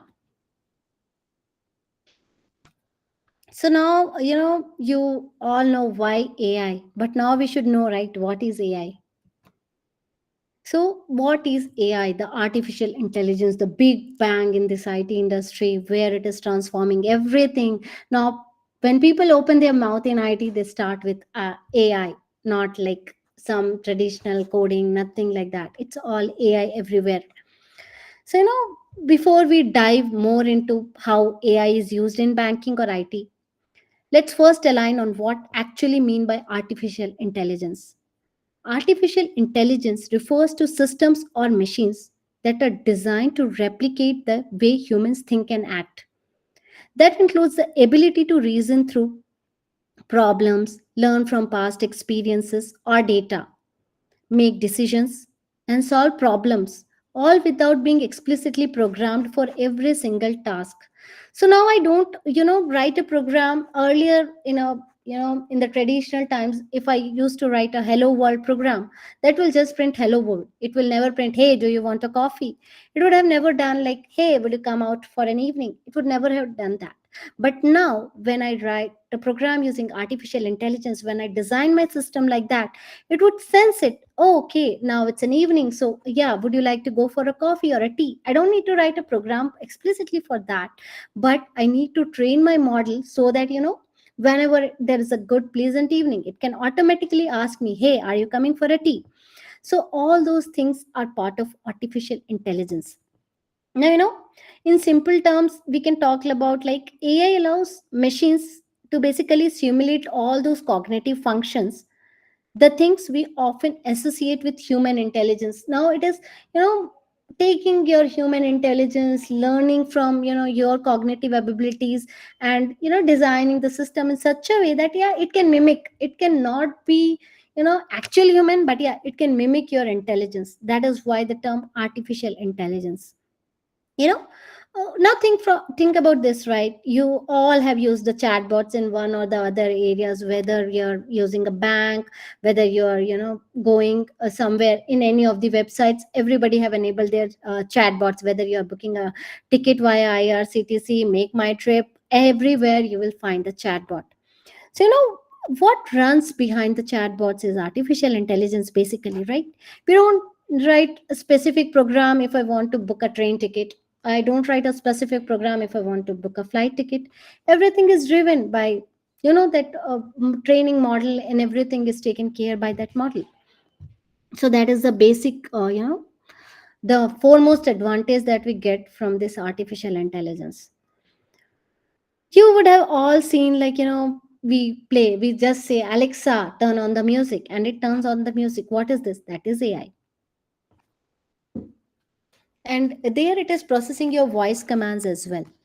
So that is how it is. Now, the key traits of AI: autonomous. What is autonomous? They can operate on their own without constant human input. I'm not giving a constant human input sitting at the background. Still, it is able to give me the output. That is what is autonomy. The adaptability. What is adaptability? It can adjust to situations or data. You know, think of like, some spam filters which are getting better with time. So it is continuously improving. It is like reinforcement learning through feedback, through new data. AI models can evolve and improve their accuracy and performance. That is the adaptability, and it's a continuous improvement. They're always learning in the background. Most of the AI systems are are designed to have the reinforcement learning or the feedback loop in their learning model, so as to they can continuously improve from their errors, the false positive that they generate. They're automatically trained, continuously trained to get better with time. And that is why we take this building of this intelligence takes some time, some training. The more the data set you have, the more accurate your predictions would be. So all those things we would cover later, but this is just a beginning. So yeah. So what is AI? Now you all must have been getting an idea, but I'll just summarize it. So AI is all about machine making, thinking smartly, and acting purposefully. And as we will see, this has powerful implications in the world of banking and beyond. Any queries till this point in time when I'm going through artificial intelligence?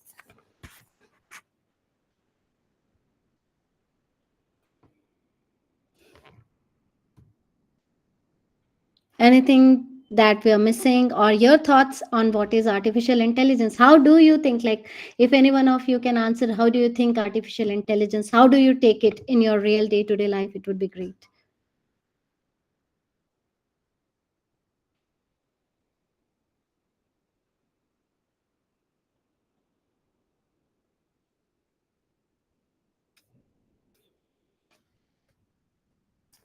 Anyone would like to speak on your take of artificial intelligence in your own words, in some simple terms?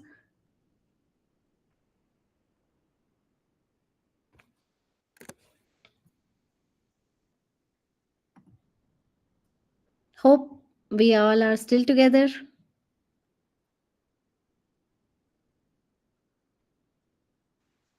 Yes, ma'am. Anything on your take, how you take it?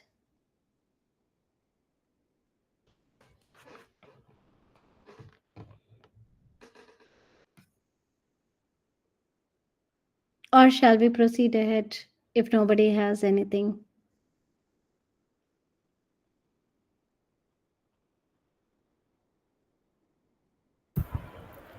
Ma'am, artificial intelligence is giving us a very opportunity, but what are the negative outcomes like data breaching and sometimes account also hack?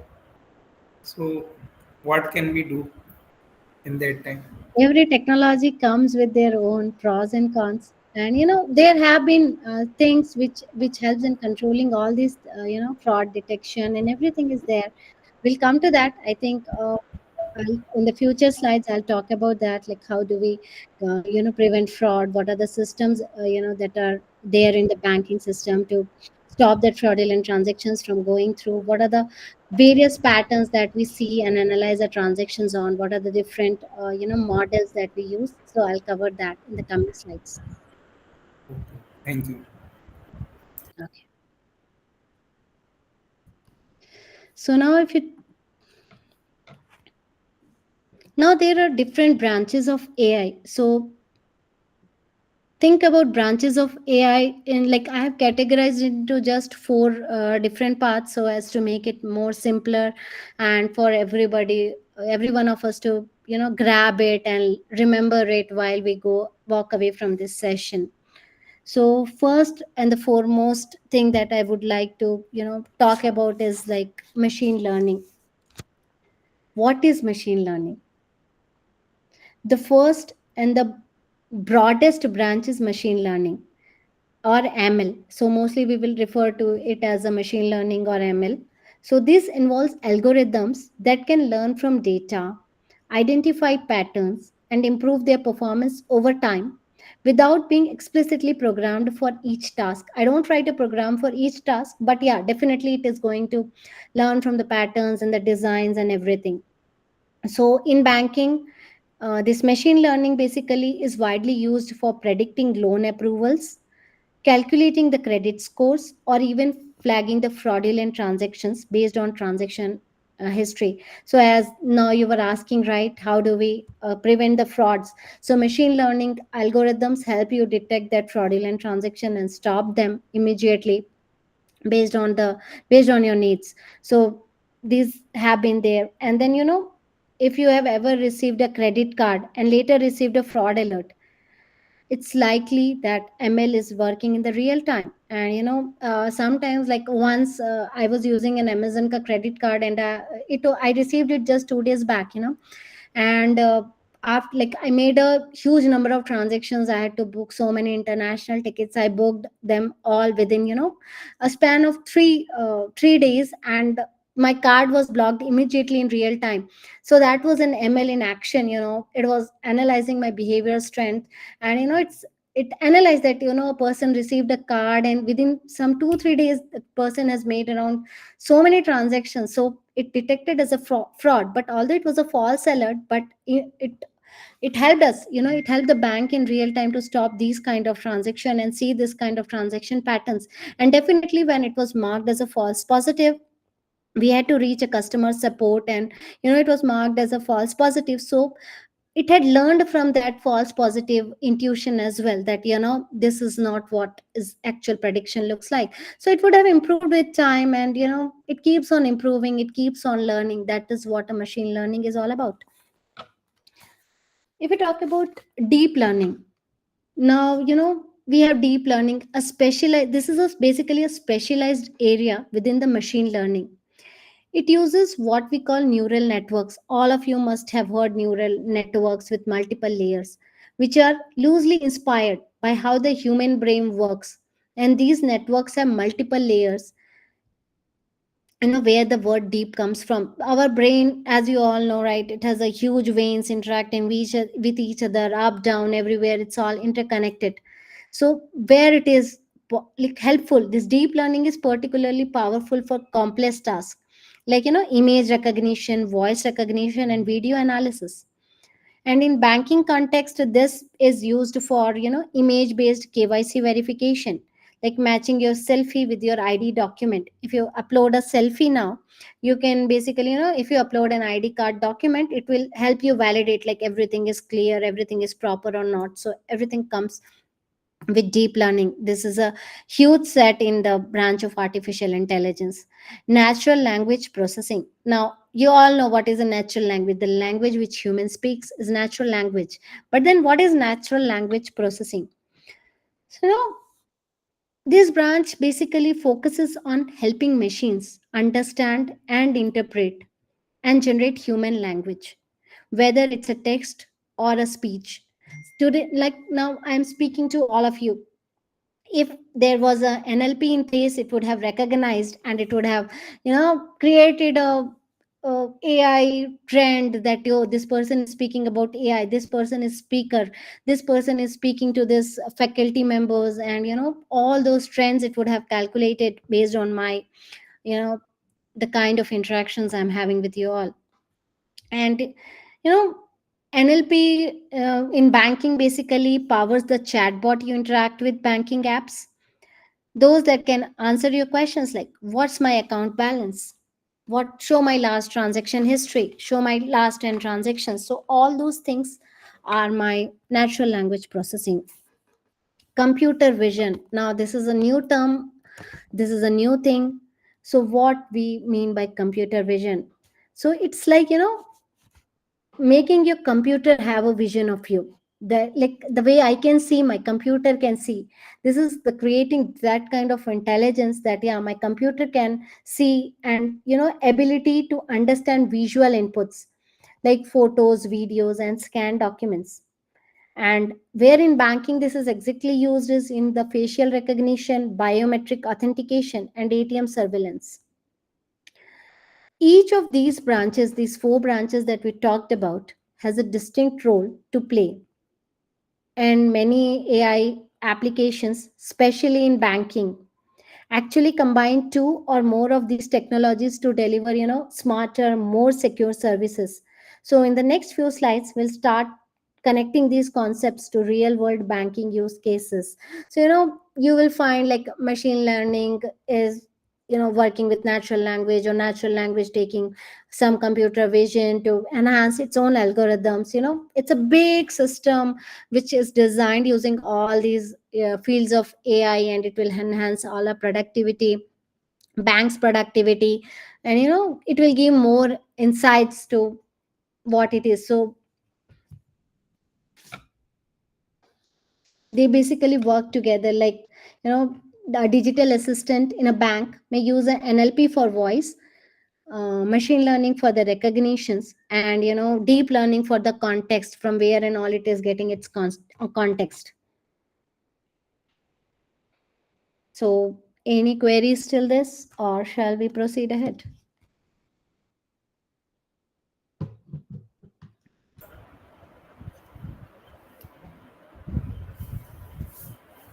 Ma'am, you are asking the question that machine learning is from the previous data. But if somebody is trying to change this data, it is possible that the learning is also violate. No, it doesn't correlate. So, when you are training a model, you basically train them for a particular set of data, right? And then with time, you have more data, so it will get trained with that data also. So that is what is called as reinforcement learning. As in, when you're getting a new data set, your model again gets trained.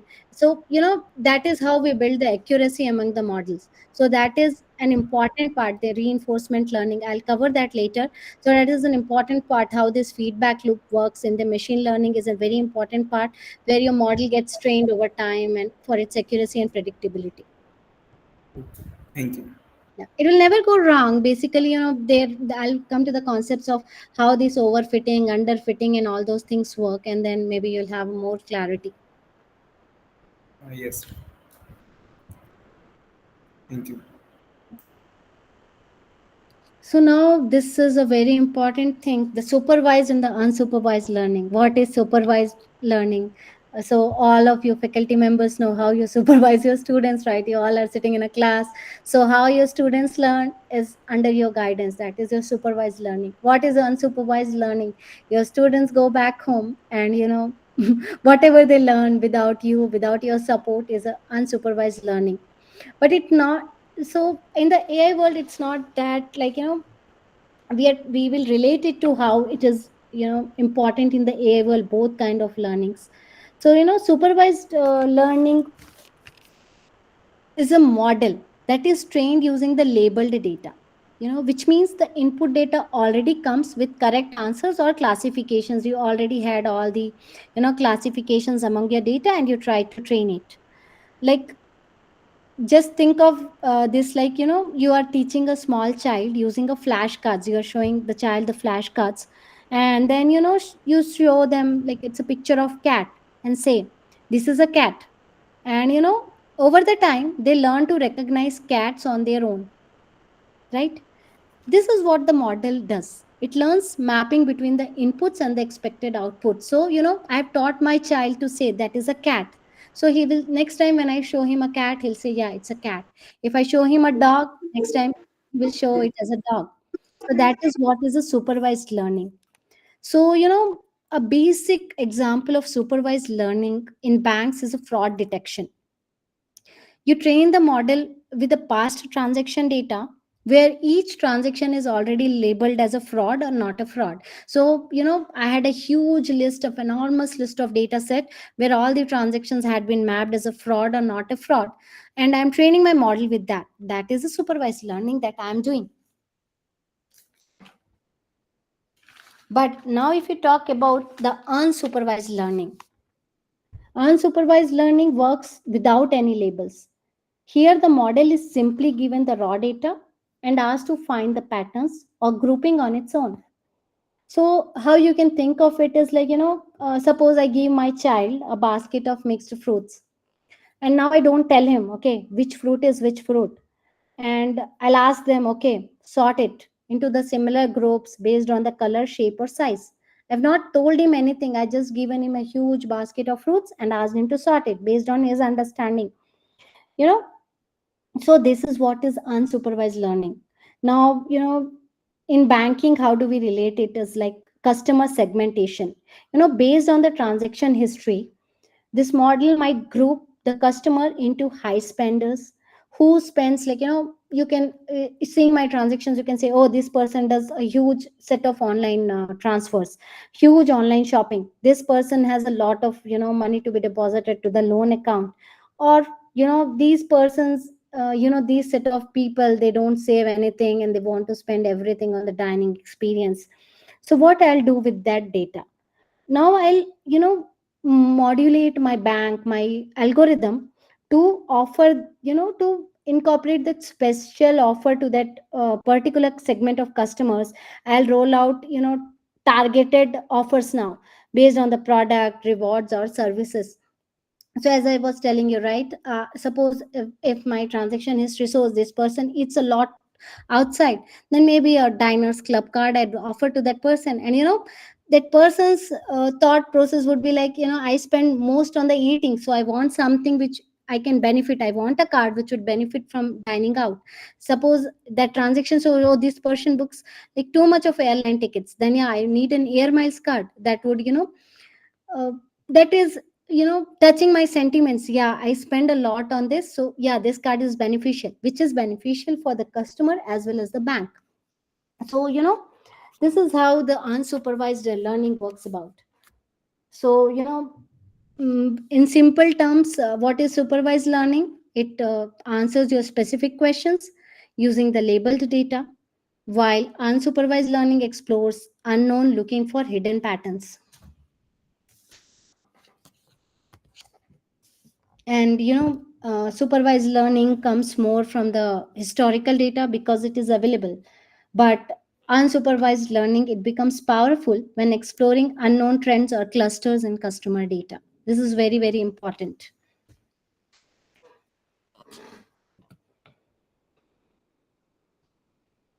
Next, we will move to reinforcement learning. This is what we have been, talking through since long, and how we want this reinforcement learning to help us, where does it help, and importance, what is reinforcement learning. So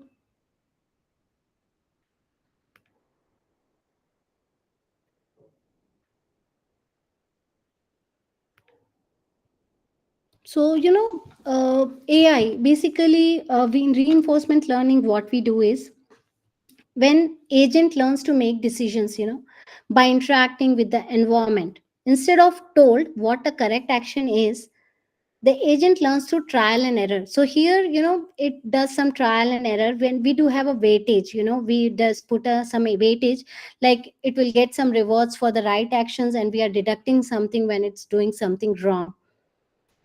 So what we do here is, there are some core ideas behind this reinforcement learning. One is that agent, basically the learner, the the decision maker. In this case, we will talk about as a robot. Then the environment, the in which the agent operates. State is where this current situation, the suppose your, where your current thing lies. And reward, we will give the feedback how that particular model behaves in a particular environment. And policy, certain policies, like how it is defined and where it is going through, is all about, reinforcement learning, where I'm giving a weightage and my model will learn more for when, it's going along with right actions. So this is how it is incorporated.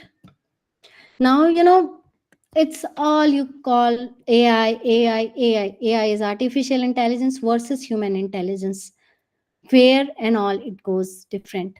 Speed. So AI definitely will process data rapidly, but human intelligence would be little slower. But I'll have my intuitions guiding me, right? Where am I going right, where am I going wrong, which was not there in AI, because I am not trained AI for those intuitions. Emotions. AI doesn't have any emotions. It's a straightforward. If there is an outlier, definitely that's an outlier. But when there is a human intelligence, emotion driven decisions, if a person has done some fault, we do run into emotions. Okay, why that person has done something wrong, Why that person, like how much wrong it is, how much right it is. But AI, it's right or wrong. But for human intelligence, definitely those emotions would overpower our thinking capabilities, and we would think in that directions. Then we have data and rule based learning. Like all the AI models are trained using the data, and they have certain rules applied for learning. But human intelligence, what it is, it's just an experience and the context based. So whatever I have learned till now is my experience or my context. Bias. AI can also, people say that, AI is not biased, but AI can inherit bias if the data is biased. If suppose you had done some data mistakes, or your data, your target data starts flowing into your model analysis, your AI will also become biased. And that way you will not get a correct result. So training your model is an essence in how AI has to be leveraged in your day-to-day life. But human intelligence can have any kind of data bias. It can be enormous bias I can do based on my capabilities and my thinking.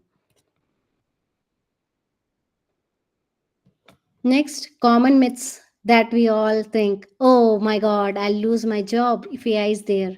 It's not the case. It's definitely not the case in IT. AI will not replace my job. Instead, AI is transforming my job. Whatever clerical things we used to do as a DevOps engineer or any IT engineer, now that has been automated. So I have more time to think about what strategic decisions I can make in my current job. Then they say, oh, AI is only for techies. No, AI is for all the disciplines, banking, healthcare, law, everywhere you do have an AI. AI is robot. No, AI is not just robot. AI is software intelligence, not always the physical form. You may not be able to see that, but somewhere it's running in the background. It's a software that runs intelligently, is AI. So don't think as like AI is taking my job. AI is not replacing any humans.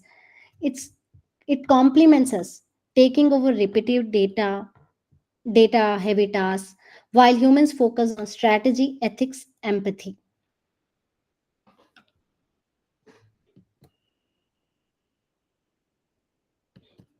Now, how AI works. Data to decisions, how a raw set of data has been moved to make decisions. It starts with data collection. There are certain pre-processing algorithms, then we train our model, and then it helps us in prediction. So as we had talked about this structured and unstructured data. So structured data is your transaction history, customer demographics, but unstructured would be like your call logs, chat, or some scanned documents, right?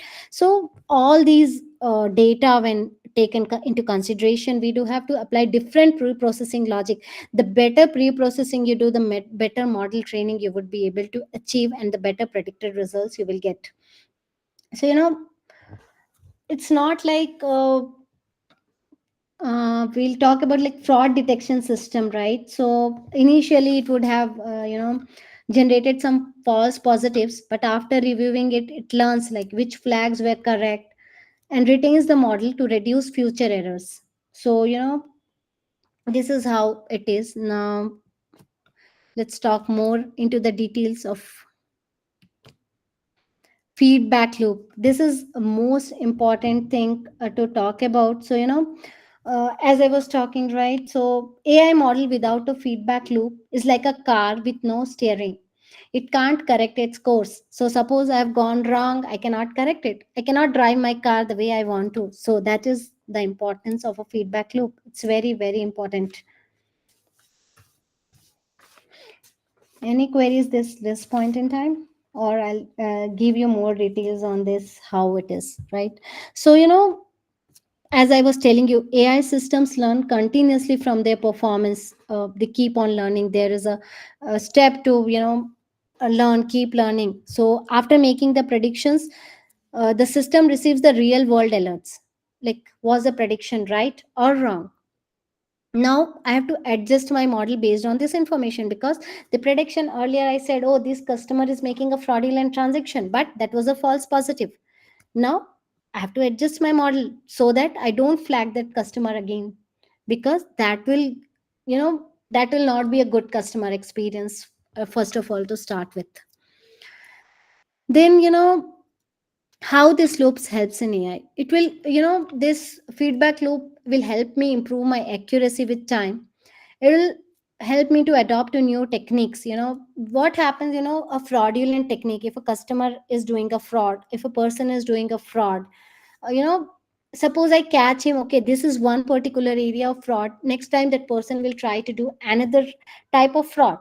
And that is how this feedback loop will help me. Oh, this is another type of fraud, so okay, my model gets trained on this kind of fraud, so that next time I can recognize, oh, this new pattern is also a fraud. Suppose, customer behavior, today I was making a transaction from India, tomorrow suddenly there happens a transaction from my card in Dubai. That is not a, not a good behavior, not a customer behavior. That is what is expected. So that is how my feedback loop would help. Okay, this customer, and then, suppose I make that Dubai transaction as a false positive, then it has to learn, okay, this customer has moved from India to Dubai, and that customer is making transaction, I should not mark it as a fraudulent transaction. So I have to adapt to those new things. That is what my feedback loop is all about.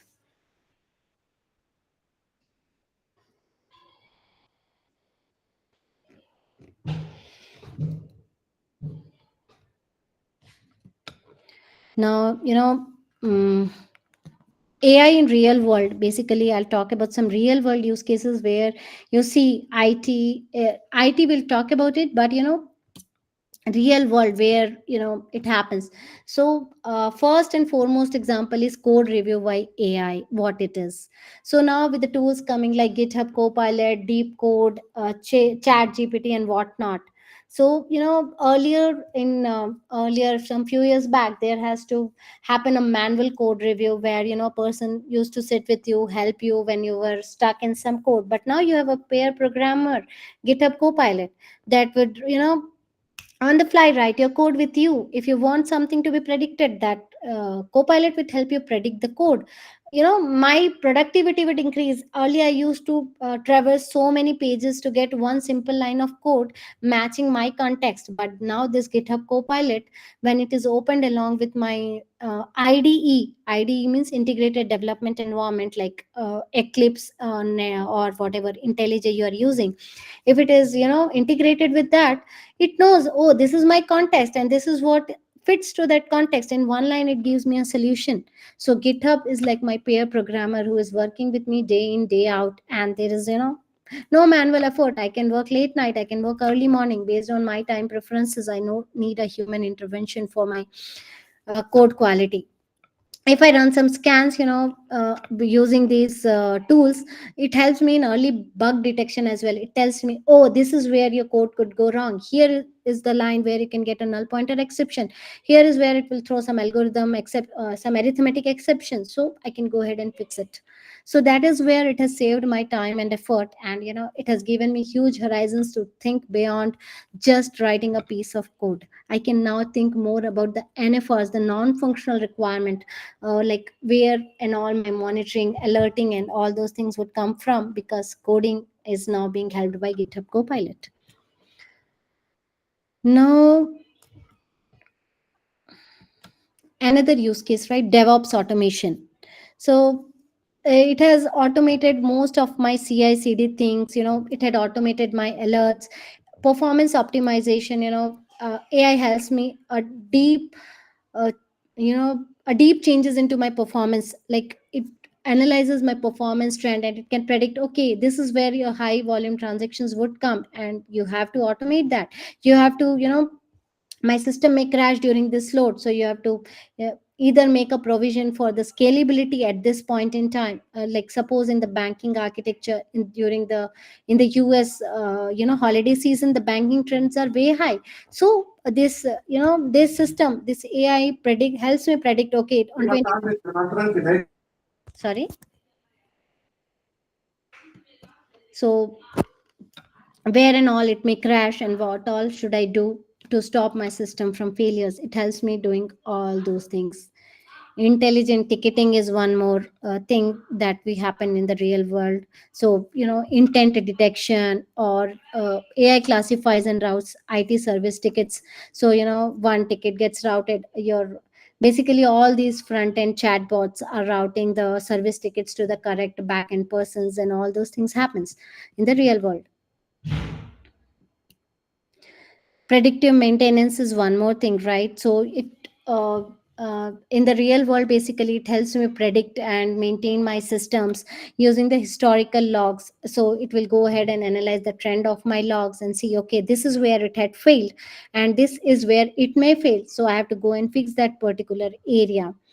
So it helps me reduce the downtime and gives a good customer experience, so that my system was not down, or my system was scalable enough because of the predictions being made to extend the hardware life.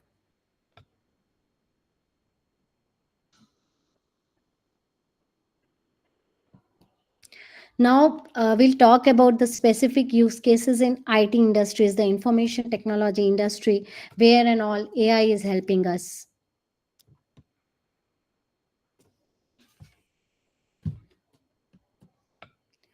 So, AI for code refactoring and reverse engineering. As you all know now, as we were talking about, right?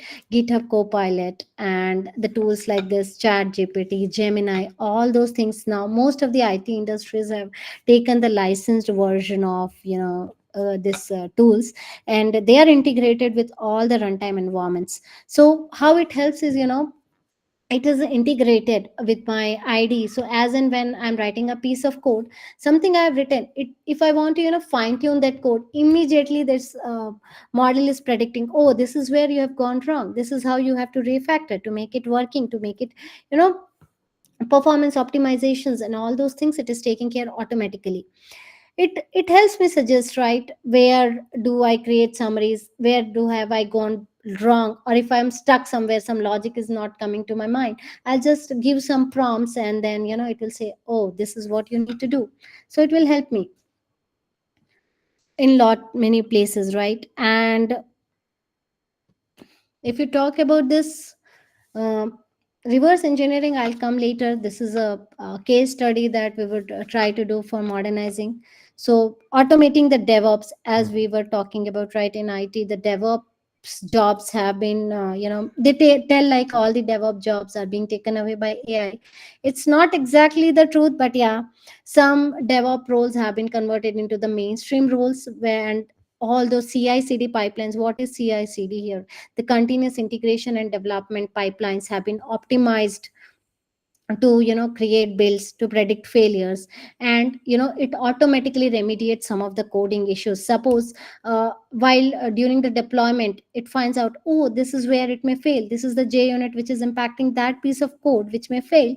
It will immediately predict, okay, this is where the chances of failure are, and you have to remediate. And a developer can easily do without the need of a DevOps person. So this is how it accelerates the development of modern banking apps and AIs.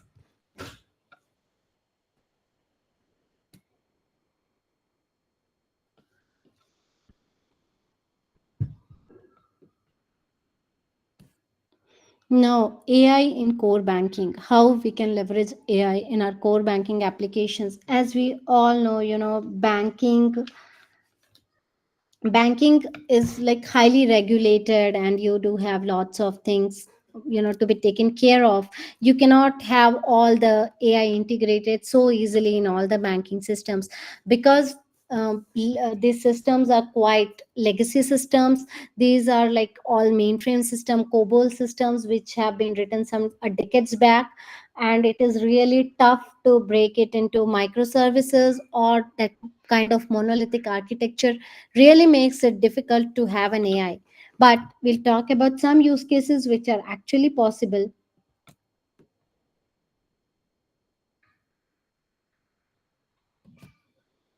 So, the foremost important thing for a bank is a fraud detection and prevention. So, all the banks, uh, have this fraud detection mechanism running in the background.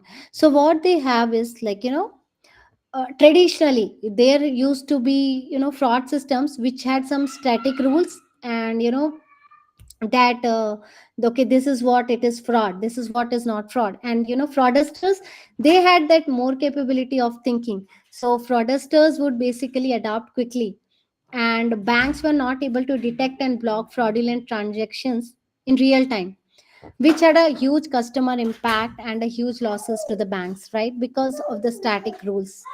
But now with AI in place, we do have a lot of customer trust building up because of the AI. It can detect the anomalies. ML models are trained on the transaction behavior, like from where the transaction is made, what amount, what frequency. It can detect all the deviations. Suppose, my bank account had a 10 rupees ka transaction every 10 days, and suddenly I make a 10 lakh ka transaction on the fifth day. It would detect that anomaly. Oh, this is what is not the pattern, so it will help prevent that fraud happening to my account. Auto enrichment, it will combine some structured data, some unstructured inputs, like device, its IP, past fraud for a richer context. Suppose my account has been subject to some fraud, or if some fraud has been done from my account, it will enrich that data based on the context. So this is how AI is revolutionizing this fraud detection and prevention in the IT industries. And we do have now real time scoring, and which could flag suspicious transactions instantly.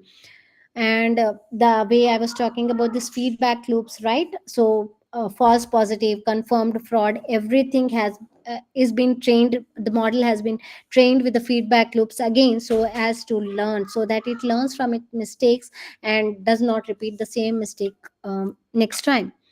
And here the job of human analyst is basically to focus on the flagged cases, which improves their efficiency as well.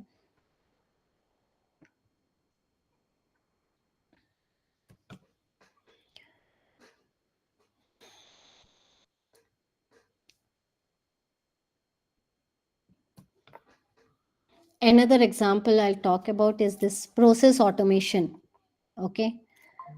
So, several processes in banks earlier, some 10 years back, if you used to go to bank, you would see bank as a huge pile of documents. Or if you have to enter a bank, you have to carry one book, set of documents, which will, just to open a bank account, I had to carry my Aadhaar, my photos, my, that one letter they used to give me, that account opening form, then one or two references they used to take for opening a simple bank account, right? But now with AI, everything is so simple, be it opening a bank account, be it a KYC, or be it some compliance check. Everything is so fast. And like in the previous times, all these used to be manual, right? So they were error prone, right? Human errors. So, but now with AI, all this has been revolutionized. So I have done, like, we do have, like, character recognition, where okay, if I give some Aadhaar, directly my Aadhaar copy, based on this optical character recognition, it will extract the letters. Then I'll have an NLP, natural language processing, to extract and validate data from that scanned documents and forms, which will help me make my account opening experience much smoother, faster, and less error prone. Then there was huge set of repetitive tasks in the banks, like data entry, verification. Now it has all been combined with robotic process automation, where we have automated all the repetitive tasks like data entry, verification, everything can be done. So how does it happen? Suppose a customer uploads a document, AI will extract the relevant data based on the algorithm, name, address, ID, numbers. It will extract based on that natural language algorithm.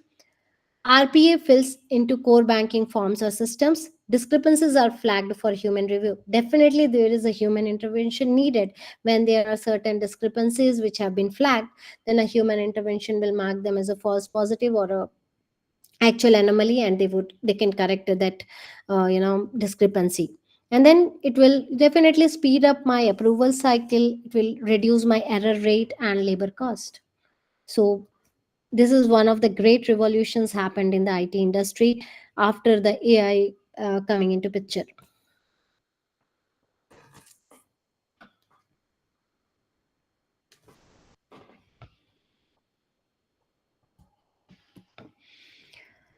Personalized financial recommendations. This is one of the greatest help and interest for the Gen Zs, the the new investors, the new people coming in this generation. Because earlier generations, they were not into so much, financial financial predictions, or they were not so much into the stocks and all those things. But now people are more aware. Almost everybody is into the stock marketing, right? So based on my patterns, based on my spending patterns, based on my savings pattern, I want to have my investment products, I want to have that credit cards, I want to have my insurance. So Zeroda, based on the kind of, very simple example is your Zeroda. It will give me my investment products. It gives me a huge analytics, a huge detailed analytics of how a product is going up, how a product is going down, based on its 5 years trend, 6 year trends. It is saying, okay, this may be beneficial, this may go down, this may go up. So many predictions it is making. So it is all my personalized recommendations that it is helping me gain into the future insights, and how my investment decisions are now revolving around these AI decisions. So everything now I do is like defined by AI.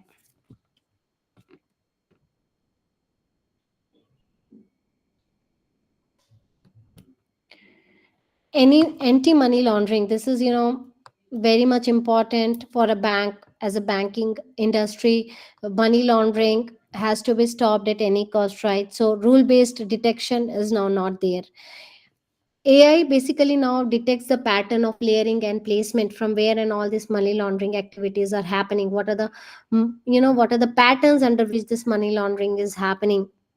It can monitor these suspicious transactions at a scale. It is like it can monitor a huge trending data set. And you know it provides a visual network for all the shell companies. It is not like just on papers. It has a visual appeal. So even a non-techie person, or a business analyst, or a person sitting in the front office can just go and see, okay, where what are all the trends of the money laundering happening, and where and all it is going beyond the outlier, and where and all it has to be stopped. So all those things is being helped by AI. We talked about productive product adoption. So this is most important for banks to grow their revenues. As a bank, I should know what my customer trends are, where and all my customer spends a lot.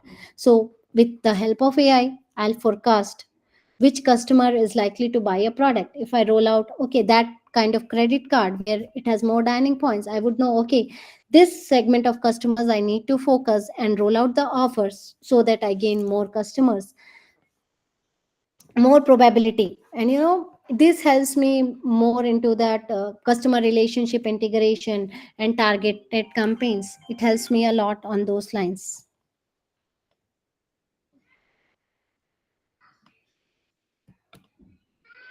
Operational efficiency, definitely account reconciliation, validation of large transaction, insights from scanned forms.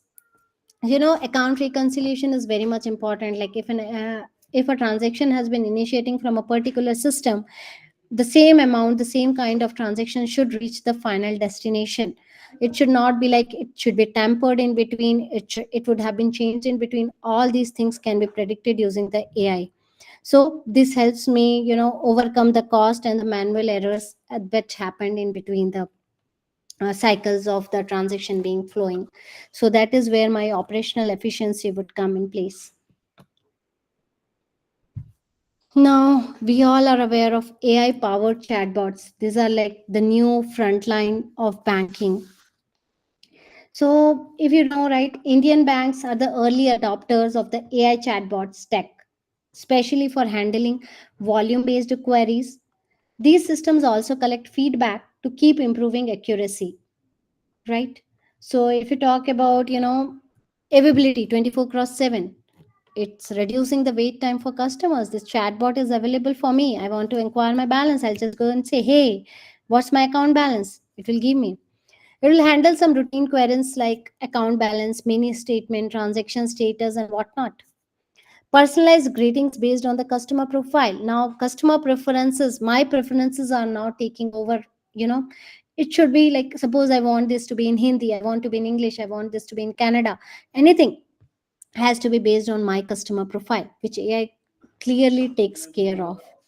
Then multilingual integration and voice commands. If I give a voice command, definitely it would be able to recognize it and would be able to support that interaction.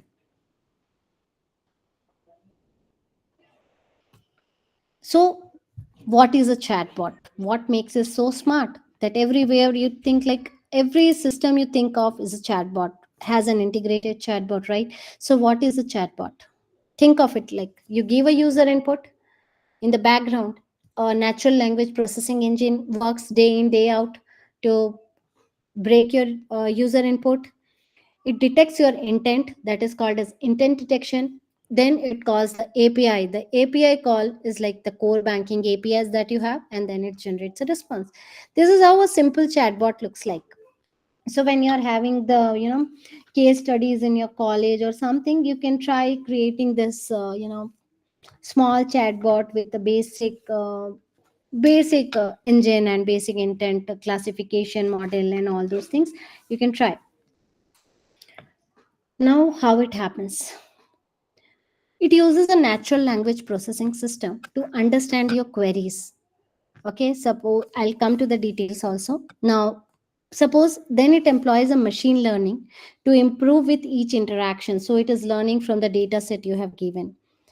Then core banking APIs. So see, balance statement, everything would be stored in the DB of a bank or anything, or some safe places, right? So all these NLP engine intent detection would not work if you are not having a real time interaction with the APIs which banks has.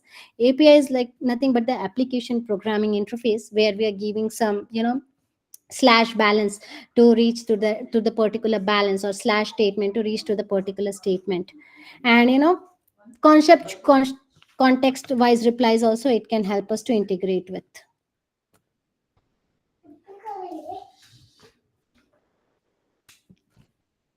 So how the chatbot use cases are in Indian banks. So you think about HDFC Bank, it has its own EVA. SBI has a SIA. ICICI has IPAL, Axis AHA. So all those, you know, all these chatbots have one thing in common. It uses AI, natural language processing, plus historical chat data for continuous learning. Everything has same fundamentals, just different data sets and different set of preferences from different set of banks.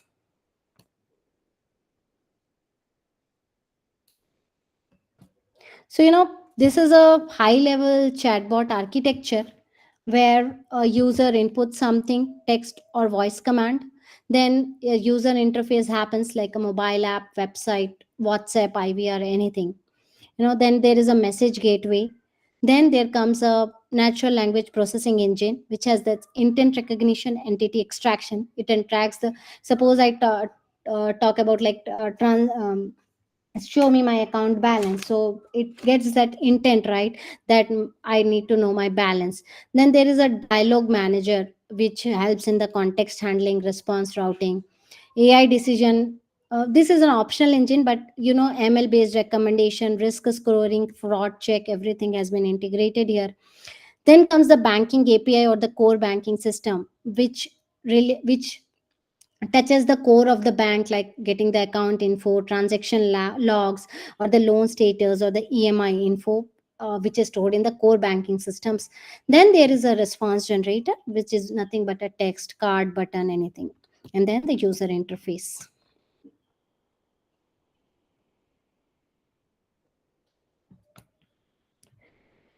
So take this very simple example. What is my account balance? So if you can recollect what all we talked about, what the user types, what's my account balance? What NLP identifies as intent, that is check balance. Then dialog manager, it checks if the user is authenticated. Then it calls the API.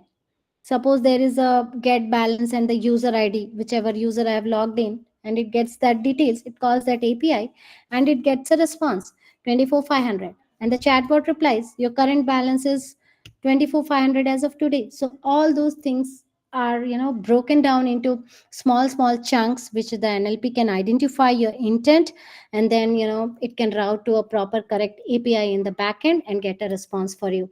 It is nothing like a big thing. It's not something which cannot be done. It's all about your intent, how good processing you are doing, and everything of that sort.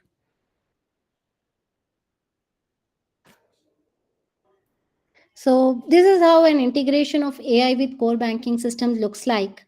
User request, then there comes an AI engine, then API gateway, core banking system, and the response. So their power comes from real-time access to core banking systems like account details, transaction history, loan status, KYC information. So without integration, AI is just a smart shell with no business impact. If I don't integrate the AI with the core banking system, all it is like just a smart box having no replies to the customer. So it's of no use to the bank. That is why we have to have a secure gateway in between to connect it to the core banking system. There are many challenges that happens while you're integrating, as someone was asking in the beginning of the session, like what are the challenges? So these are what the challenges, right?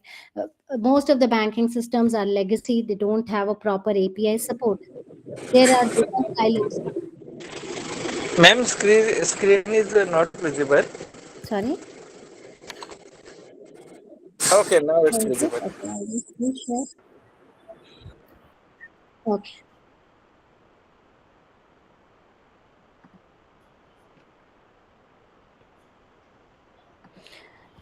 Yeah. So challenges is like security and compliance risk, because customer data is very much sensitive to bank. So there is security and compliance risk, and there comes a lot of stakeholders and regulations when we are exposing this sensitive data. Then low latency and high uptime when the AI depends on the core data. Having a system which is up all the time with all the fraudulent data, all the transactional data in one place is really challenging for the banks. And then there are data silos and fragmented storage that makes the real time access complex. Banks data are not always stored in one particular location.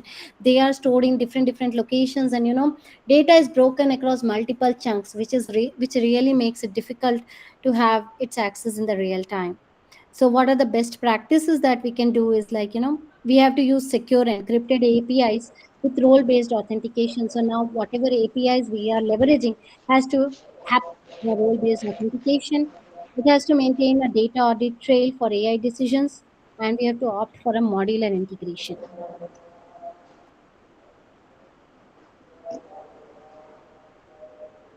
So some terminologies I'll go through in interest of time. Prompt engineering, these days this word is very much popular. Prompt engineering, where you have to write your better prompts is equals to better results. The kind of prompts you write defines your results.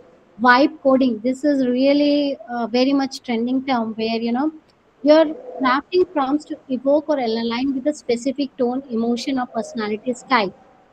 Suppose I want to be formal, that is my kind of vibe. Okay, I'm giving a formal vibe, so AI will generate the messages in context to that vibe. Fine tuning, definitely you have to retain the pre-trained model, and then you have to keep training them to fine tune them.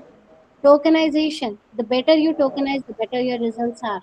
So you have to split the data into the smallest possible chunks so that AI can process. Suppose I have transfer 5,000, I have to break it into transfer rupees 5,000. It has to be very much individual chunks. Vector embeddings are converting words, phrases, or entire documentation into numerical vectors. So basically, OpenAI or the Facebook AI similarity search, how this AI search for all the similar suggestions. It is all vector embeddings. So nowadays, most IT industries are going towards this prompt engineering and vibe coding, which you will find in all the aspects. And now you have to choose the right model. That is most important thing, how you choose your model. You should not, you should know your problem, you should know your data set, you should know your explanation, and you should know what is the practical implications of your data so as to have a proper prediction.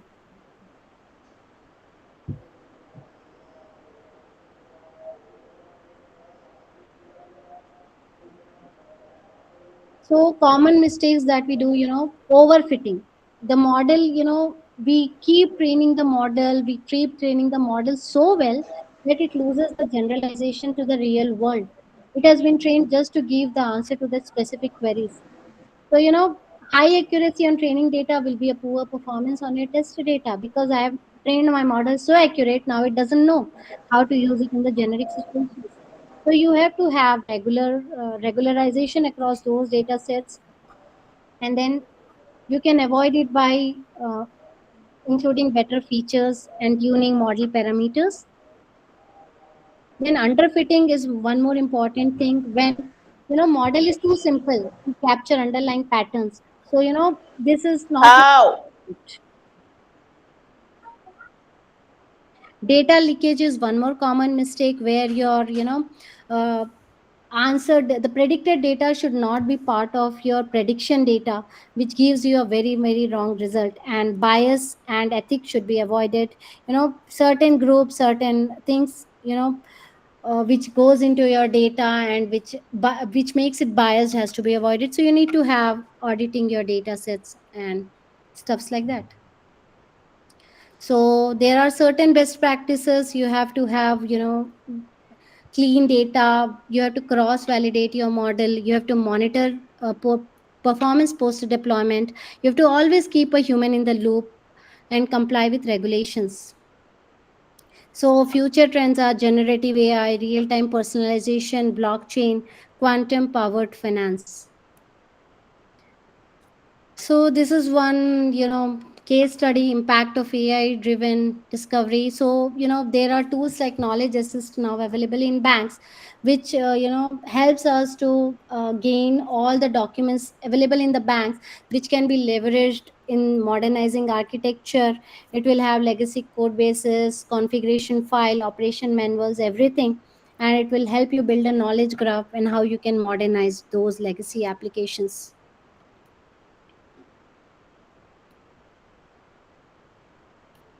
So, just a conclusion note. So, AI is not just about machines, it's about amplifying human potential safely, ethically, and intelligently. It's not like it will take away your jobs. Instead, it will give you greater insights into your jobs. It will, take up your repetitive task. It will give you more insights on how you can perform your jobs better.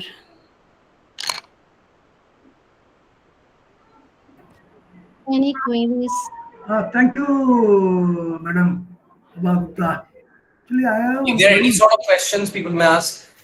only one question I'm having, sir, please. Yeah, please. Because most of the banks, they are using Pinnacle software. Madam may be knowing on that. So whether AI can be linked with Pinnacle, you tried, your experiences. Yeah. Yeah, so most of these Pinnacle software which you're talking about, right?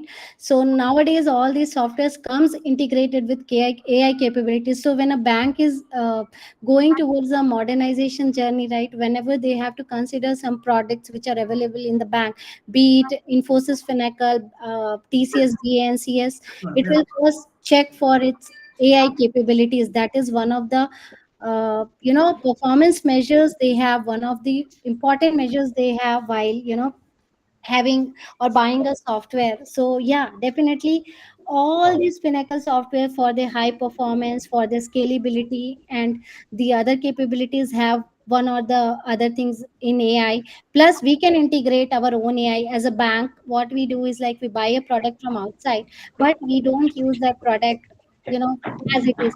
We put a hell lot of customizations on those products so as Pinnacle is a legacy. Most of the things actually very, very difficult.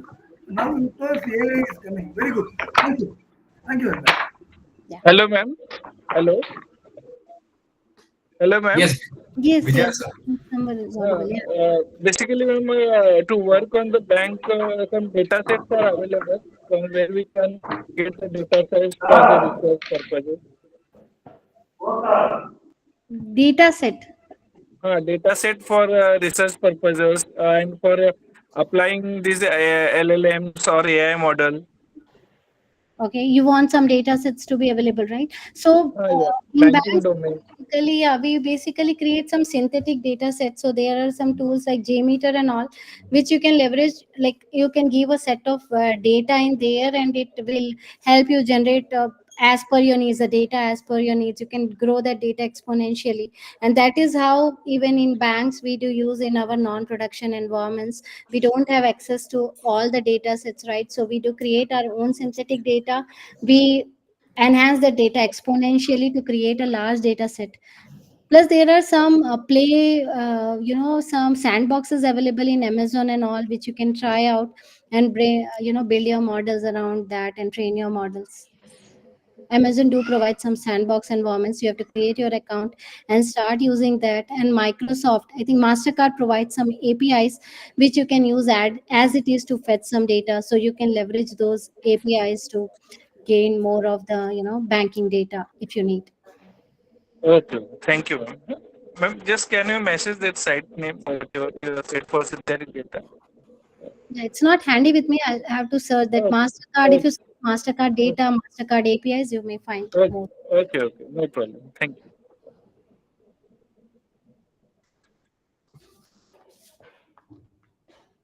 Ma'am, there is one more question.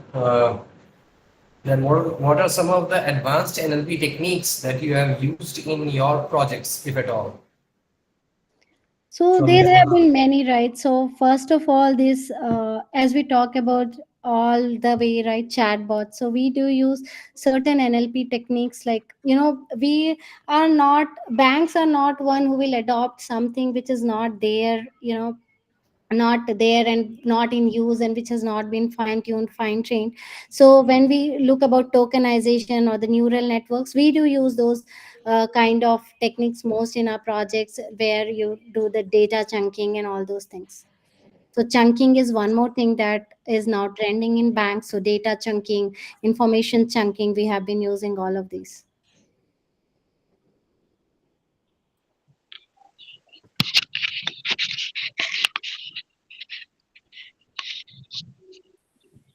Hello. Hello, ma'am. Hi, you're audible, yeah. Yeah, yeah, ma'am. I don't know AI. My domain is a VLSI. So how to relate in VLSI to AI? How you want to relate AI in your day-to-day life, right? AI in your day No, day to day.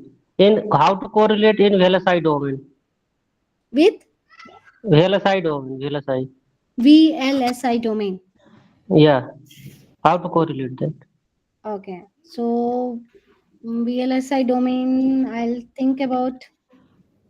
In fact, I'm not much into VLSI, but yeah, as you're asking, so Ma'am, many papers are there design in this area, chips or but anything, right? If you're but in initial how to correlate there? yeah, so when you're designing the chip, right, VLSI is all about designing those chips, right? So you can when you have some extremely complex algorithms in your VLSI, you can start decoding it into chunks, and then maybe it would help you relate it little bit, or it will help you in where to place those chips and optimization using those VLI chips. So AI and ML can be integrated in those areas as well, where it learns how the integration of your chip happens and how these things works. And Ma'am, hello. Ma'am, so initially which step follow? in Initially, yeah, you have to yeah. design your use case where you want this AI to fit in, right? And then you have to define some particular ways where you have to chunk your VLSI models in such a way, like small pieces. And then first step would be, where do I adopt first case of AI? Where do my AI fit in like foremost thing would be like, where does it fit in? How do I optimize it? You might be writing some codes in VLSI, right? So how you can optimize it? That can also be done using AI. AI is not just something which you can see, as I told you, right? AI is something which is not visible. AI is something like the coding capabilities, the GitHub Copilot. If you go and say, oh, fine tune this particular piece of code, that is also AI. So you can leverage it in all the areas, be it VLSI, be it any kind of coding. Ma'am, just one question. Hello. Yeah, you're audible, Vijay. Ma'am, suppose we have some data and suppose we want to do this data chunking. Are there any simulation softwares instead of Python language? Is in any simulation softwares where we can apply the various techniques, n-gram model or whatever, or So classification model? you want some utilization of HDFS and all those things? Yes, yes. Yeah, you can utilize it in HDFS, right? So you can split all those big files into some particular blocks of code, And I think that HDFS has some limitation of 128 MB or something for your chunking. So, for distributed processing, it allows you to chunk. So that gives you more scalability of your data, and it will help you, And then I think Amazon also has some S3, which helps you multi-part the data. So you can utilize that also. Okay. And Ma'am, there, just leave. Yes, Apache ma'am. Spark is also one more thing. If you want to get out of Python, you can use Apache Spark and all those things. Okay, okay. So simulation can be performed on the various models. Right? Yes. Yes. Okay. Thank you.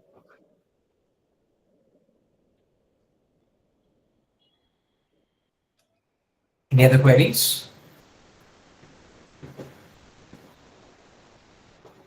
So thank you, Ms. Abha Gupta ma'am, for sparing your time and being with us in this August gathering. Thank you so very much. My pleasure to And be here. I Thank hope you. our audiences also had some sort of idea, at least, about how corporates are dealing with the modern technologies, right? Specifically in the fintech sector. So we'll be meeting again tomorrow evening sharp at 6. Please fill up your attendance forms. Attendance link is there available with you. Please fill it up. Thank you so very much, ma'am. Have a very good night. Thank you. Thanks Good to all of night. you. Thank you. Thank you, ma'am. Thanks everybody. Thank you. Save करें।